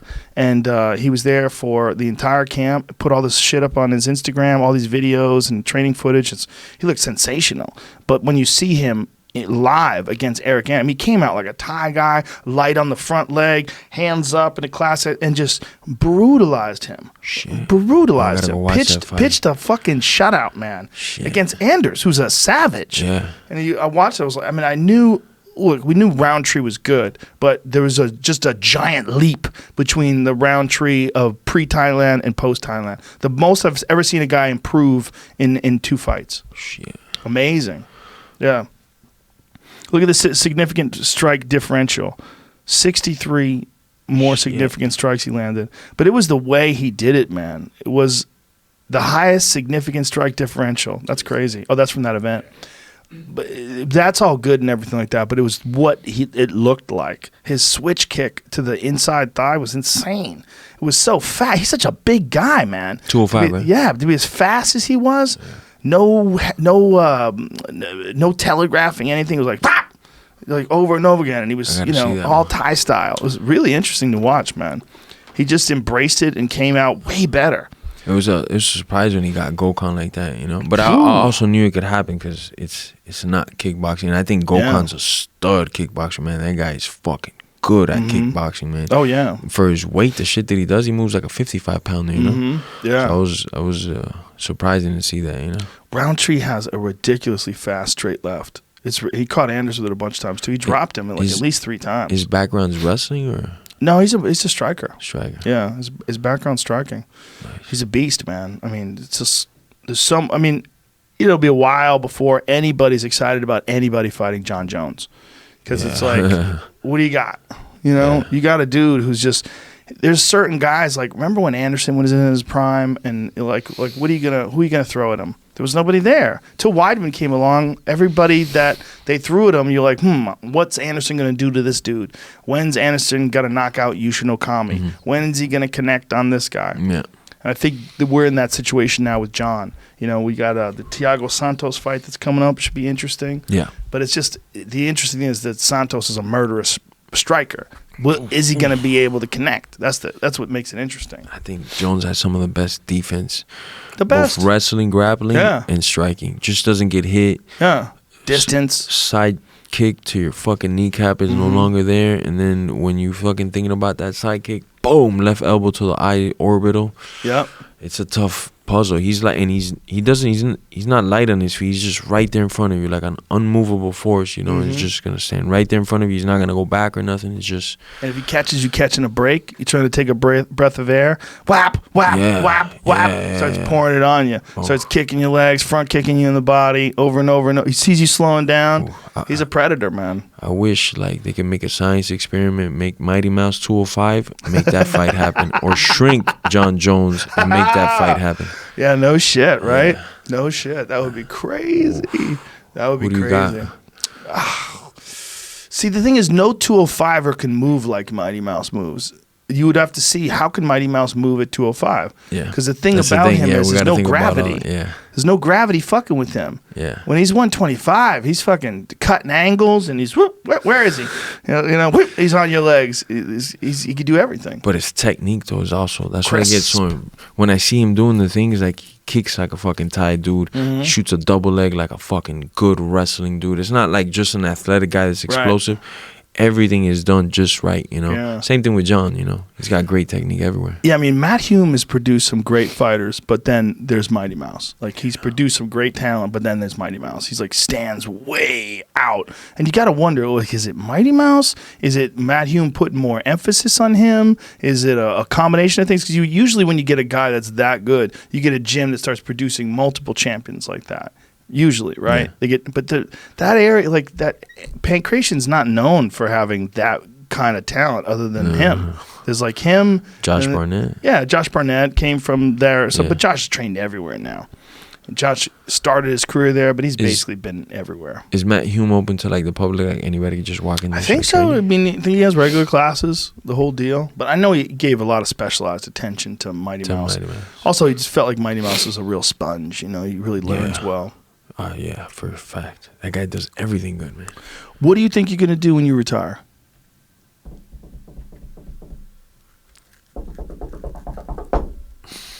I don't know yet. You don't think about it at all? I do think about it. The main thing is make sure that before I'm retired, my kids are set for life with their universities, with their houses, all that stuff. That's number one goal. Then when I retire, I don't know. I got a lot of options I could do. You know, I gotta see which one I'm gonna like the most. Cause whatever I'm gonna do, obviously nothing I'll love as much as fighting. Nothing will make me wake up at 6 a.m. to go fucking run. Nothing will have that love in me. When you ask about that longevity, it's just cause I love it so much. I don't have to work for it. I love it. I love what I do. Even hitting the bag for 35, 40 minutes, sometimes it's so fucking boring and monotonous. But if I got the right music going on, got me a little bit of water, let's do it. You know, I'm gonna have fun doing it, you know? So I got to just find something that my heart is solely in and I'm having fun. I still haven't figured out what that is, you know. Maybe skiing, you know. Every time I go skiing, the skiers are trying to recruit me. They're like, yo, who is this guy, man? We need this guy over here on our team to rip. Maybe skiing, man. That shit gets my blood pumping, you know. Really? You like skiing? I fucking love it, man. I hate it. I love that shit. I always worry about falling. That's your problem. That is my problem. It's fucking snow, man. Nothing's going to happen. Yo.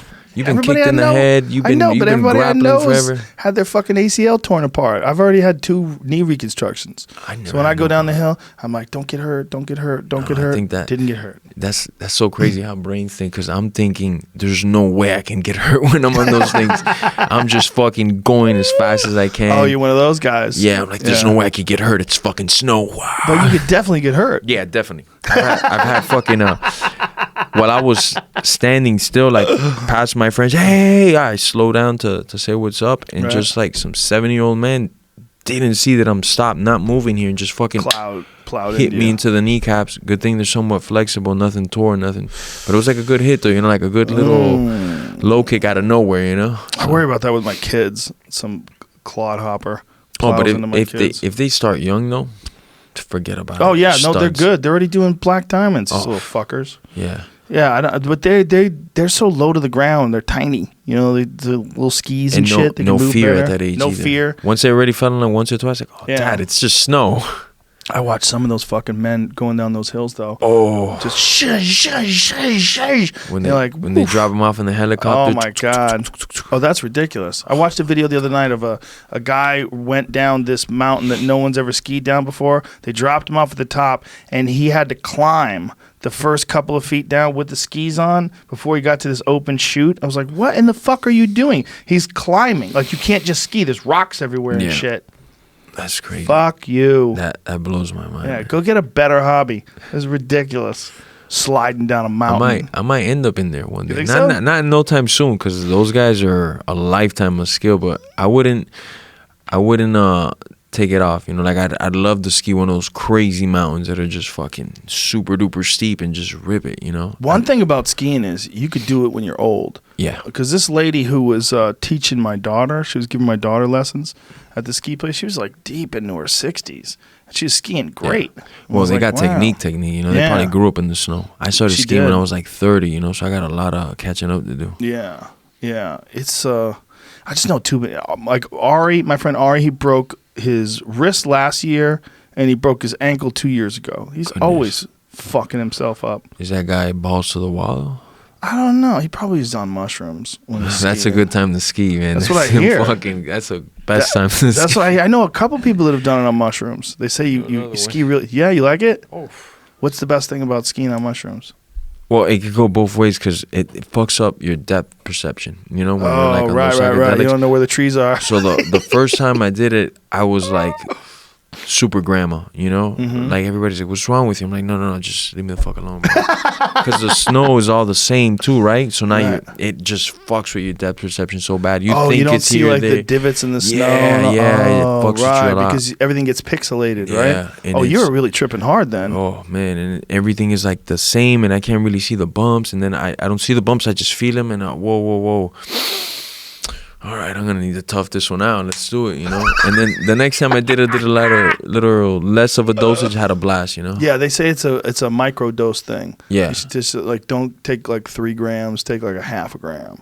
Yeah, something like that. Well, the first time I was doing the bro science, and it was like, oh yeah, I think it's like 4 grams is cool, man. Let's go. Yikes. On like a slight fast, you know. Yeah, the problem with it, that the vision thing, when you do the mushrooms and things get pixelated, where you see like almost like a matrix around you of all the I would imagine that would fuck you up skiing. You wouldn't be able to see all the creases in the snow and shit. And then you just feel it all of a sudden. You're like, what the fuck happened? Do you ever snowboard? I did it for like half a day. That was pretty cool. But I used to ski like inline, like in parks, you know, like on ramps, on half pipes, rollerblade. Really? Yeah. So I could like jump on rails and half pipes, and I could even do like a front flip on my skates. But this was when I was like 13, Jesus 14 Christ. years old. Yeah. So skiing came very easy to me. Snowboarding not so much because I didn't skateboard when I was a kid. I skateboarded as a kid, but I've never snowboarded. But the people that do it, they say it's easier to get better at snowboarding than it is to get better at skiing. They say it's hard in the beginning, but once you get it, it's easier to get better at. Oh, okay.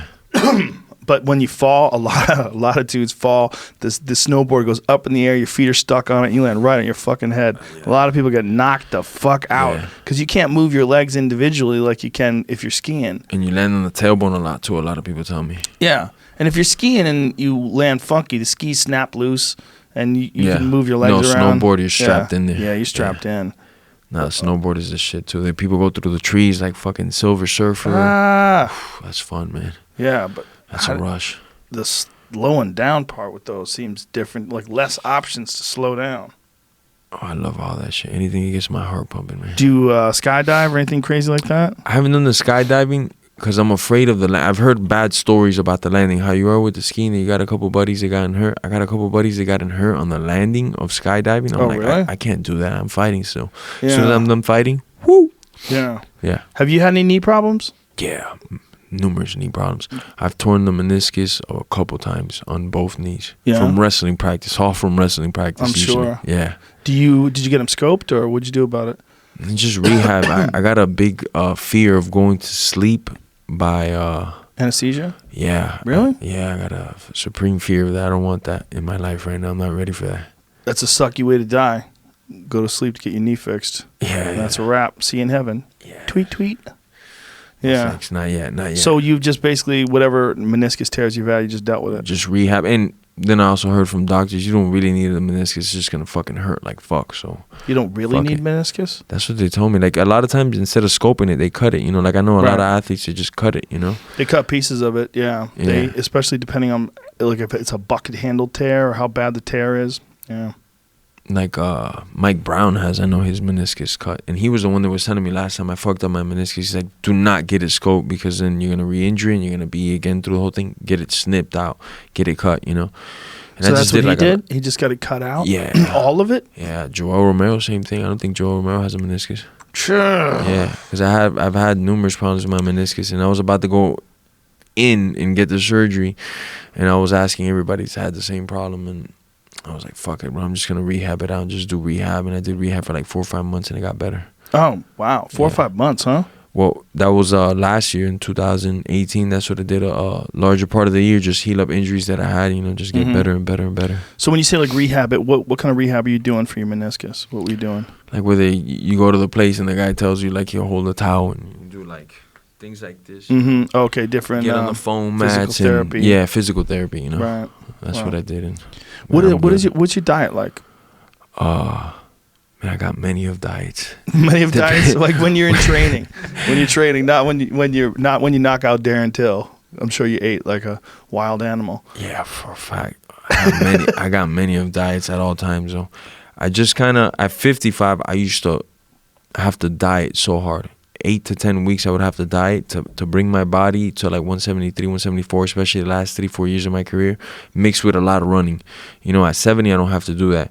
So I'm still kind of strict. I just stop eating after like a certain time, like 7 p.m. I stop eating. You know, I wake up 9 When's your last training session? Depends. It could be sometimes I'll finish at around 10:30 at night, and I'll just drink. At night? Yeah. So you don't need anything after you train? No, I just drink a shit ton of water. You know, This is when I'm training. I'm used to it, you know, because I used to do it at 55, so I couldn't gain weight. So I just, let's say I went for a run at like 10 o'clock at night, finish at 12, I just get back, drink a shit ton of water, wake up, and then have my meal, you know. I don't need, when I'm in training camp, one thing that I notice, I don't like to have a big breakfast before I go train. It fucks me up. Really? Slows me down. The body's processing all that shit. I just don't feel as accurate. I could just wake up and go to the gym and do fine. If I wake up, eat, chill, all that stuff, then go to the gym, it's not the same, you know. Yeah, I'm lazy. the I'm energy, like, the energy it takes your body to digest it. That's legit. Yeah, I always feel the same way. I think you're better off just eating a little bit of fruit. Yeah, Little bit of exactly. fruit, some pineapple, coffee. anything with Yeah, sugar, some light. coffee, and go. Just Boom. light, yeah. I don't want my system actually having to dissolve things as I'm already training. That's why I'm surprised that you're running late at night and then you're not eating something and then you're going through the entire night with no food and then a light breakfast. And I'll burn right through it. Like I'm burning through fat in my sleep. Do you have a nutritionist that you consult, or do you? I had numerous ones at 155. I had numerous ones, and I took what each one gave me that was like, wow, this actually helped me for this or for this, and I've jot those down on my book, and I use those things still to this day. There's some things that I use, then mixing with the stuff that I know works for me. You know, like I know for a fact numerous nutritionists would tell me, no, but that's wrong. You should just wake up at 6 a.m, get a meal, and then at 8 a.m, get another meal, and then by 10 o'clock, you're good to go. Nah, buddy. I'm just going to go to the gym, and I'm going to fucking feel amazing. I don't need all those extra fucking meals. And then after that, I pick out. And when I eat, man, it's almost a religious experience for me. I like to be very happy. So if we go to a place to eat, and I've never been there, and you're telling me this is the place right here, this is where you want to eat at, I'm getting everything on the fucking menu.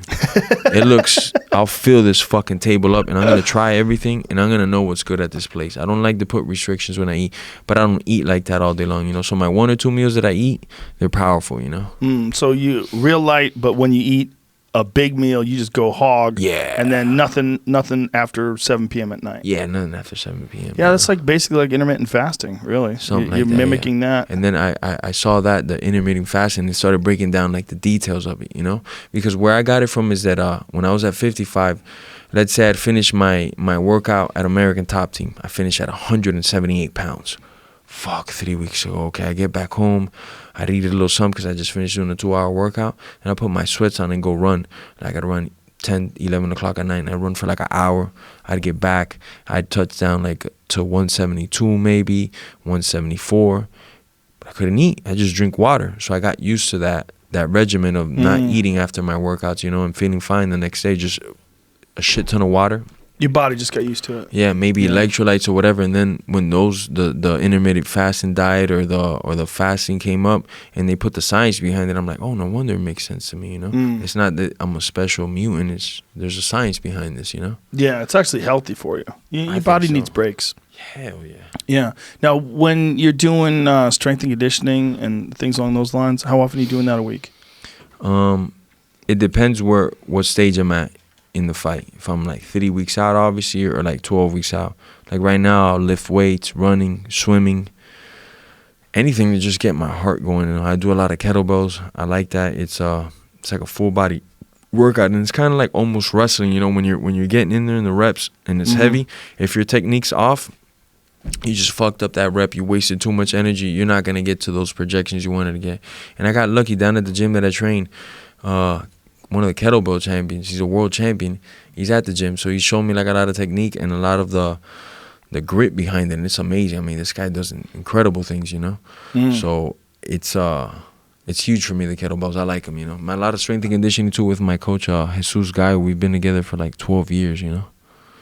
Yeah, I'm a big fan of kettlebells as well. It's my favorite exercise tool. If I pick one thing, that I would say, give me a chin-up bar and kettlebells, and I'm good. Yeah.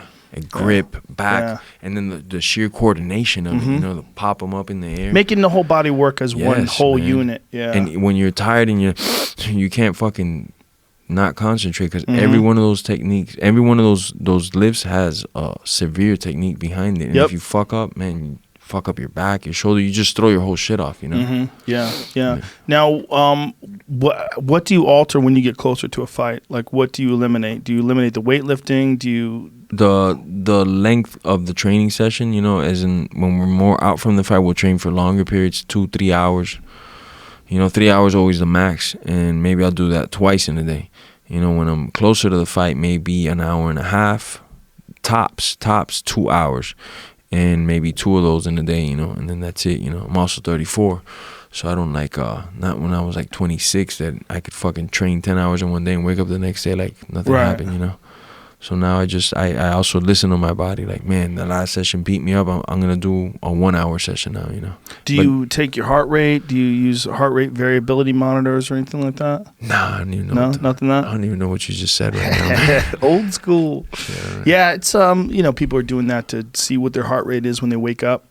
See if if your heart rate's inconsistent. Say if you have a resting heart rate of 40 beats per minute, then you wake up one day it's 47, 48. That might indicate that you're overtrained. 52, 53 would be a real good indication.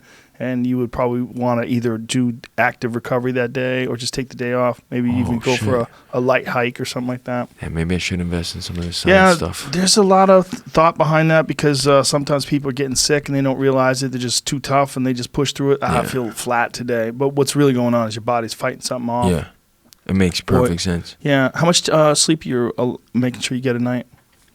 For the larger part of my career, because I have sleeping problems, like really bad. I would sleep like 4 or 5 hours and be fucking perfect, man. Yeah. Be perfect. Never have a problem. As I started getting older, I've been trying to force myself to sleep. That's one big thing with my coaches and my management because they know how I sleep. And like on fight week, I'd be up in the lobby 3 in the morning and then go to sleep, wake up at 8 in the morning. And no, we got to change this, So I've been trying to change that a lot. And I just try to put myself in bed early and then I just stay in there, I don't do nothing. The phone's already off. There's no TV in my room. I'm just chilling there. But this isn't fight camp. This is not like year round, Right. And I'm just trying to go to sleep, however long that takes. Does American Top Team have a float tank? No, not yet, but They're idea. working on it, aren't Dan, did you just hear Joe Rogan? Hey, we need Dan. the fucking float, bro. Get the float, man. Why did I think they did? Were they thinking about it at one point in time? Is that what was going on? They sure are now. Dan, get the fucking float. Dan. Joan needs the float. You know we love you, Dan. Get that fucking tank in there, baby. I'll hook you up. I'll get you to the right people. Float Lab. Hook up from Joe now. Float Lab in Venice. Shout out to the Float Lab. Yeah, the guy put my tank in here. Nice. They're the best tanks, man. I'll show it to you afterwards. They're so ridiculously over-engineered. But when you get in them, man, you relax. Like, it changes your world. Those things are fucking awesome. I've done it like 2 or 3 times. You're fucking mind-blowing. Is there a good spot near you? No, not near me. Maybe like... on the road? Yeah, on the road. Yeah. Like 2 hours up north. That sucks. Yeah, Dan should open up a spot down there. I mean, it'd be great for fighters. As long as you keep them from jacking off in there. That's a problem. You get a little too relaxed. Certain guys that are already flagged like, nah, so-and-so can't come in these waters, man. You gotta evacuate, my brother. You gotta have a passport for these waters, sir. Yeah, there's certain dudes that are just freaks. You gotta be careful with them. Athletic freaks and fucking... Yeah, freaks. Double freaks. Yeah. Well, you guys have how many people at your gym? You probably have one of the freakiest gyms ever in terms of talent, overall talent. Oh, how for many fighters are there? I don't know, man. Sometimes I get to the pro classes and there's like 50 pro fighters on the mat, Crazy. 40 pro fighters on the mat because the main mat and the other main mat are covered and the cage is covered in the square cage where I'm always training at, which fits like another 10 people, is completely covered with pro athletes, And that we have the 11 o'clock to like 12:45 session, and then on different session for like either the lighter or the bigger guys will come in at a different session, and then we got guys throughout the day doing their individual training. So it's just crazy. How much of your time is spent doing group classes versus how much of it is time is individual specialized stuff, like say working on something, a combination to land on Till, or what you're planning for Askren? Group classes will be more like where I won't really learn. It's not that I can't learn too much, but I'm not like my Mike Brown, for example, which is the guy that runs my camp at Love American him. Top Team. Great guy. Not only is he a great guy, but his brain he's the like Elon Musk of like fighting and shit, man. His ideas are fucking dope, solid, and like way ahead of their time always. A lot of stuff that we're seeing now, Mike Brown's been preaching to us for like a while. So he knows me pretty well. He knows, man, Masvidal can only do about 2 moves a day. So if he's gonna show me something, he show me 1 to 2 moves tops. And I'm a driller. I'll just drill those moves as many times as it takes me for me to get them. And that's like my group setting. That's like, okay, go just drill this. And he knows that I need at least an hour of drilling with a brand new move for me to get it. And then after that, just go live with whoever's in the class. Whoever they brought for me. Now, when you say you drill a lot, like, are you drilling a lot? Striking drills, MMA drills, wrestling drills, basically everything. You just constantly drill. I'm a driller. Yeah. I drill a ton, and I go live a ton. But I like to complement it with a lot of drilling. I just feel that I'm always at my best game when I drill. Now, sometimes I take away from drilling completely because I feel drilled out. Like, man, I've been drilling so much. Just want to go live now. But I'm usually every day that I'm in a gym, I'm drilling a particular technique, you know. I think that's so important. Oh, it's super important. For every martial art, jiu-jitsu, anything. Martial arts, drilling. sport, you know, you're drilling your free throws or whatever it is, you have to just drill it so your body knows how to do it without thinking about it. Yeah, that's why when you see guys that just spar too much and all they want to do is spar, like, man, you know, you're decreasing your chances of successing it to think you're enjoying because you're just not spending enough time focusing on the fundamentals and techniques. Got to sharpen the tools. Yeah, and keep those tools, you know, like keep moving them around, like keep adding to them. Of course. Yeah. Driving guys fucking nuts. When you just drill and eventually you hit that 1,000 mark, it's not the same when you were doing it 5 or 6 times, you know. I'm giving out too much wisdom now. These people are going to know what's up, but that's it really the way is to do true, it is though. drilling. It's boring. So people don't enjoy it as much. It's not nearly like as it, exciting. Man. I'm the only sociopath. And then you could ask Mike Brown. I enjoy drilling, you know, at a good pace, good speed where we're just going. And it's almost like a live where I'm just drilling that move, but I'm giving all my energy into it. I love it, man. Well, you're also aware that that's going to bring you success. Yeah. Oh, of course. Yeah. But I just love it, you know, the sheer making sure that my penetration step is right or my left hand was up when I threw my right hand and my coach goes, hey, good job, do it again. Okay, bam. I fucking love it, man. Now, when you have a fight coming up, like say with Askren, are you watching footage on him? Nah, I don't watch footage. My Mike Brown, Paulino Hernandez, Gallo, they'll watch footage and tell me what to do and what not to do, you know, like for the Till fight, same thing, you know. Or maybe they'll send me like a clip that they wanted to see me, like when Woodley fought Till, they're like, look how Woodley countered him with this, or look what Till did there. There's something like little clips and I'll watch them, but to watch fights, no, I don't really watch like my opponent's fight. Now, what about recovery? Do you guys do you get a lot of massage? Do you do ice baths? Do you any shit like that? I do. I've always done ice baths here and there throughout my career.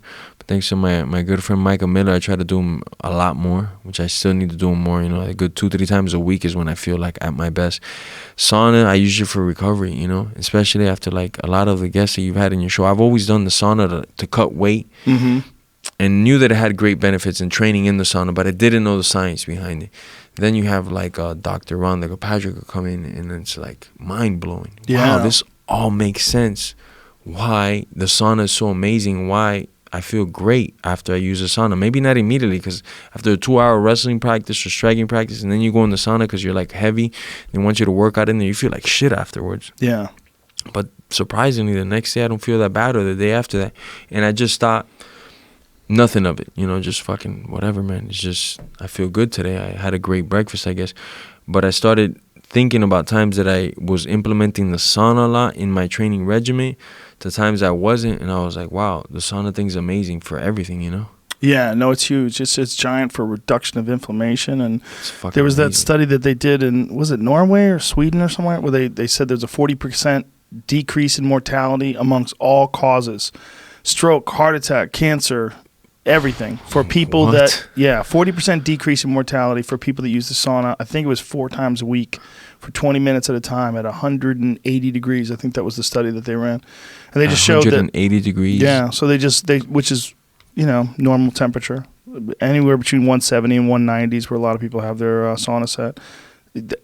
But they said that in that hot range for 20 minutes, your body produces so many heat shock proteins that it just it helps with so many different health problems. Yeah, when I heard Miss Patrick say all those things, my fucking mind blew up. You know? Yeah, it's crazy, right? It's like I'll never have to take pharmaceutical drugs. Nobody's ever gonna tell me you need these pills to survive. Right. And then people that hear this, do they doubt it? You know, they have one pro fighter telling you that, Joe Rogan telling you, and they had a doctor telling you, you want to cure problems, just go in the sauna. You know? Yeah, man. People with arthritis, and you know, another thing that's great is cryotherapy. Cryotherapy is great for people with inflammation issues too.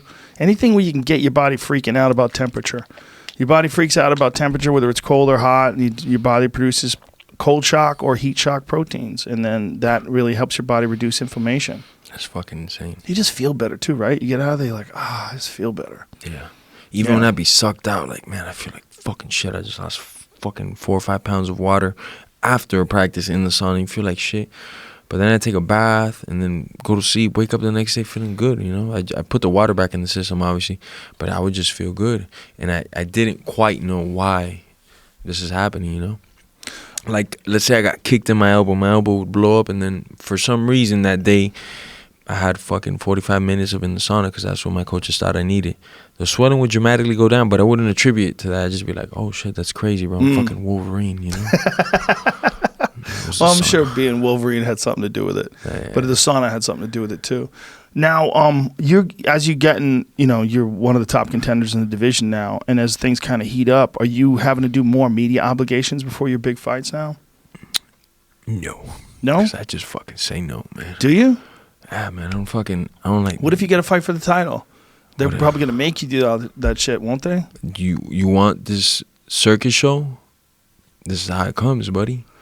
You know, because I can't do all that shit. I'm not going to fucking fly to LA, fly to New York, fly here. Rex you, right? I won't pay you. Now, don't get me wrong. I'm a fucking soldier for the money. You're going to pay me for these fucking numerous TV outlet stores you got me going to and selling products?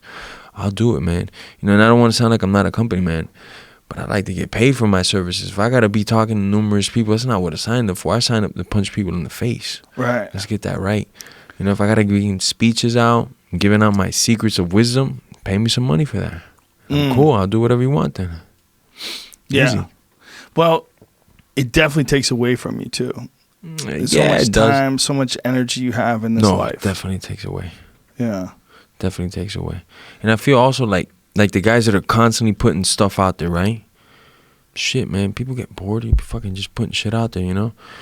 And certain people are putting certain things out there. They gravitate to these things. This guy's not on a lot of talk shows or whatever. I want to hear what he had to say on this particular one. If you're constantly like, this guy's an asshole and this guy's an asshole, everybody already knows. The notification comes in, they already fucking put you on mute, you know? Right. And you did that to yourself. Yeah. You got nobody to blame but yourself, you little Instagram whore. And I'm not talking about to the ladies. I would never talk to a lady like that. I'm talking about to the dudes that are fucking straight sluts. Yeah. To my ladies, I love you long time. Me loving you always. When you have been in the game as long as you have, and have been as successful as you have information that is very valuable to young fighters. They can learn shit from you without having to experience a lot of the negative things that you've experienced, without having some of the mistakes that you've made, you know, some of the things you learned that were positive. You could teach people. But oftentimes, as fighters get older and then retire, all that knowledge just goes away. It just gets lost because the fighters either don't become a coach or don't ever write it down or don't do interviews. I think a guy like you in particular, because you're a very crafty fighter, you have a lot of valuable information for young people, for young guys coming up. Oh, I do. I know it. You know, and you know how I got that information? Putting myself in uncomfortable spots, you know. I went to the University of Wyoming, which I loved that experience. It's higher than Colorado, and I'm with a D1 national program ran by David Branch, I'm sorry, and Chris Pendleton. These guys are fucking studs, and they let me come in there. I'm just some MMA fucking fighter, man, you know, and they let me come in there, stay with them for about a month, and just wrestle and be a part of the program. So I learned what worked at the high level or not, because I might think when you get a single leg, I could backflip out of it. I might think. When I go over here to this university, I'm going to find out if it works or not. I did the same thing. I went to the University of Oregon, got to wrestle over there. I've done a lot of high-level boxing camps with good boxers, just being around them, amateur world champions, gold medalists. You know, in Miami, we're a hub for the Cuban crime wave of great boxers. You know, we get all these guys that are Olympians that come in there, and I'd be at the gym with them, picking their brain, getting beat up by them, learning since I was young. So I for the boxing fundamentals, I got very, very lucky. I didn't even know what I had to me at that access, because I'd be working out with gold medalists, world champions. It was insane, you know. So I think one thing I would tell any young fighter, if you want to learn something, submerge in it. You know, if I want to learn jiu-jitsu, I'm not going to go to Rex Kwon Do. I'm going to fucking go find the dopest jiu-jitsu guy and get humbled. You know, a lot of people don't like to get humbled. I don't want to go with that guy. He's really good at wrestling. No, man. Shut the fuck up. Put the ego aside and go get humbled. Learn. Because the more time you put into that craft, eventually whatever's bad will get good if you put the time into it, you know? And a lot of people don't like to do that. And I think even more nowadays that I see on the mat now, with the egos and the social media and like people filming and shit, there's a lot of pro fighters that I see sitting out that don't want to do the wrestling class because a couple wrestling studs just walked in through the door. So there's like two types of guys that when I see these All-American and national champions, I'm like, whoa, today's going to be a good practice. These guys are my weight. I better be on my A game, man. I'm going to put some good music on. This shit's going to get crazy. Or there's the guys that when they walk in, they're like, nah, I don't need it, you know. Anyways, I'm not fighting a wrestler. I don't need it. Me, I'm always hyped for the challenge, you know, to push myself to the fucking sheer limit and see what comes out of that, you know. So you think a lot of it is just a mentality to embrace struggle and embrace difficult moments and embrace the opportunity to learn and grow? Yes, and unfortunately in this sport you don't have to get a concussion, because in boxing you don't take me wrong, you don't have to spar hard to be a good striker, you don't. But there's certain things like wrestling, you got to wrestle hard, you got to drill hard. Jiu-jitsu, same thing, you got to drill hard. You're going with Marcelo Garcia, you're going to get fucking tapped a bunch of times. Guess what, buddy? Who cares, bro? Right. Learn that humbling experience. Enjoy that. You know, if you get a chance to roll with a guy like that, take full advantage of it. And nowadays it seems like sometimes people don't want to do that. You know, like I'm in the Mix-a-Lot, I'm in one of the biggest gyms, and I see sometimes guys don't want to take those challenges in, you know, like a top-notch MMA fighter go straight wrestling with some college wrestler, some high school kid that's just a stud at wrestling. You know, do that. Put yourself in that uncomfortable position. See what happens, bro. You know? Do you think you'll ever be a coach? I could be, you know. I got a couple amateurs that I got. I got my boy Charlie Deca. He's also like a friend and an amateur, and he's doing good things in amateur. And now he's gonna go pro. He's gonna tear it up, man. One day, hopefully, he'll be in your show, man, getting interviewed. Guy's got a lot of talent, but I don't know. I don't know if I'll be a coach. It's a full-time job. It's a full-time job, and you got to be committed to somebody, right? And if they don't have the same mentality that you had, you're gonna get frustrated. And sometimes fighters don't like to pay, man. What are you going to do now? You got to collect from a fighter? Shit's going to get crazy, man. A lot of them don't like to pay. A lot of them don't like to pay. And you know something about me, Joe? I like money, man. If I work, I better get paid, man. Because if I don't get paid, it's going to be a fucking problem, man. It's going to be a fucking problem. But there's a lot of fighters that do pay and that are fucking amazing and that are the most straight-edge dudes, you know. Yeah, I mean, you, certainly a guy like you, if you ever did decide to be a coach, you would have a lot of choices. Yeah. But you think, but what I'm getting at is that at the very least, you should write some of this shit down. Like the way what you learned. Is it? Yeah, we got the Street Survival series coming out. Volume 1, 2, and 3 is going to drop very soon. Books, DVDs, everything. Everything's coming out. That's good to hear, man. You should I don't know when it's coming out, but it's coming out soon, though, man. You should write a book about your experience in music. Just going from the backyard fights that people could see on the internet with Kimbo to where you are today, it's pretty fucking incredible. Oh, it's amazing. What an incredible rise to the top. Yeah. And you know what's something I can tell all the young fighters? Before anybody saw this, before anybody saw me on YouTube or anything, I saw it up here. I invested in myself. I believed in myself. That's why I put myself in these tough situations to go with the best wrestler in the workout room, the best striker from the world, and just constantly get there because I knew the difference between me and them was only time. I just had to put in time. Where'd you develop this mentality? Where'd you get it? Where'd I get it? Maybe God opened up my mind and just gave me the message of just growing up very humble and just fucking wanting certain things that I didn't have and just like, yo, I'm gonna get this. But understanding that really just takes work. Just really work. Understanding it. Yeah, really just takes work. Yeah, you know? It really takes work, and it really takes the right mindset. Yeah. Not just the work itself, but the way you're embracing difficult challenges. Instead of shying away from them to protect your ego, you're doing the opposite. Gots to. It's the only way. It's the only way. I'm in combat sports. In combat sports, tennis, maybe there's another way. I'm not coaching tennis. Right. You know? But as long in combat sports as you're not being set up with someone who's going to fucking murder you when you're first starting out. Exactly. With striking. That's not what you want. You don't want to get, I've got 10 pro fights, your first day here, and I break your nose. That doesn't do anything, you know? Right. But it's just embracing those challenges, whether it be running a mile in 6 minutes or drilling for 2 hours long, just two techniques because you're kind of dumb and you fucking got to just do it over and over and over and over. Embrace it, you know? Yeah, I'm glad you're going to put some of this information out. And I think this is something that, as I was saying, like a guy like you that's been in the game for a long, long time and you've learned a lot about what it takes to become a world-class fighter. that information a lot of times just goes away when that fighter retires. I mean, so many fighters have retired, and you don't really know too much about their process or what they learned. Well, we got a documentary that's been filming for about 3 years, but we've had trouble when the UFC sold it to like ESPN, getting all the rights and things that go associated with dropping a documentary like that. And in that documentary, I told them from the start when we were gonna do it, if we're gonna do it, I want it done right, and meaning I want a lot of control over it. And I want a lot of training, you know. I want a lot of the things that I do in training to get me in shape. Some people find it cool, some people won't. So in that documentary, there's a lot of just how I straight up train, you know, like a lot of the Cuban mythology that goes behind it from my coaches that are Cuban, what we like to do to prepare for the fight, how we break it down. Do you do different shit than people normally see? In the preparation, yeah, actually, you know Joel well, you Sure. know, and stuff. Joel, my coach, which used to train Joel as well, and a lot of the Cuban community, they have a big, especially if they grew up in Cuba, they have that big conspiracy theory like nobody else. Whenever I'm hitting pads or anything like that, and I'm about to fight somebody, you will never see me do a technique on the pads that I will do in the fight. I shouldn't even say this because my coach is going to slap me in the face. You will never see me do anything that might resemble anything I do in the fight.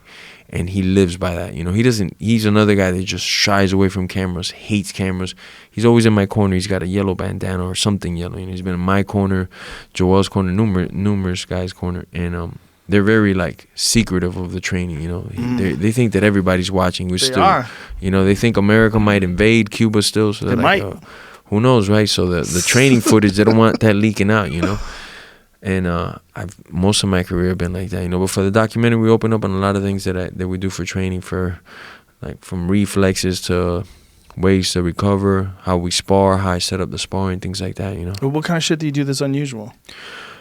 Not unusual, I guess I would say, but I don't know. We could do like 2 hours of boxing, right? Just straight boxing, and we would just break down fundamentals. I would just do 2 hours, just straight basics, which is fucking boring, but it's just like endurance mixed with the technique, you know. We do also a lot of, right from here, from this chair, we'll punch from here, hit the pads from here. From the chair? From the chair. Yeah. Just our core and arms. With the pads, with the gloves. Just go 5-minute rounds. Without using your legs? Without using the legs. You try it out and you tell me how that feels, you know. It's fucking great, you know. Like right now for that, I'm going to get kicked in the fucking leg pretty hard, you know. Bro, when I tell you this man is secretive. How's he going to feel about the documentary? He doesn't know how much he's getting into the documentary. Because he's very like, this is for us, you know. Why would you release this while you're still fighting? Right. Release this when you're done fighting type guy, you know. And why do you want to release it while you're still fighting? I mean, fucking, you can't stop the sun from rising. You're not going to stop me if you know my techniques, you know? It's not going to change anything. It's what's coming is coming, you know? That's a beautiful way to look at it. Well, listen, brother, I'm glad we got together and did this, man. Yes, sir. I appreciate you as a fighter. Yeah. You're an interesting cat, and I wish you nothing but the best, and I'm very excited to see that fight. That's right, my bad. Try to reach. All right. Gamebred. What is it? Gamebred MMA. What is your Gamebred Fighter? Gamebred Fighter. And if you want one of these little 3-piece in a soda shirts, is that a 3-piece in a soda shirt? You made a fucking shirt after it. Made the shirt That's after. hilarious. I gotta get paid because fighting does all right, but it doesn't really pay us how we should, you know. So I hear you. Where does someone get that shirt? 3-piece in a soda. Wait up. Hold on, we'll figure this out. I actually know where to get these. So it's Gamebred Fighter on Instagram, Gamebred Fighter on Twitter. Same thing, right? Yes, sir. And GamebredOfficial.com. GamebredOfficial.com. But at the end of this week, the website's fully running and stuff. You get all the shirts you want. Get yourself a 3-piece and a soda, ladies and gentlemen. Thank you, brother. That was awesome. Yes, sir. Woo.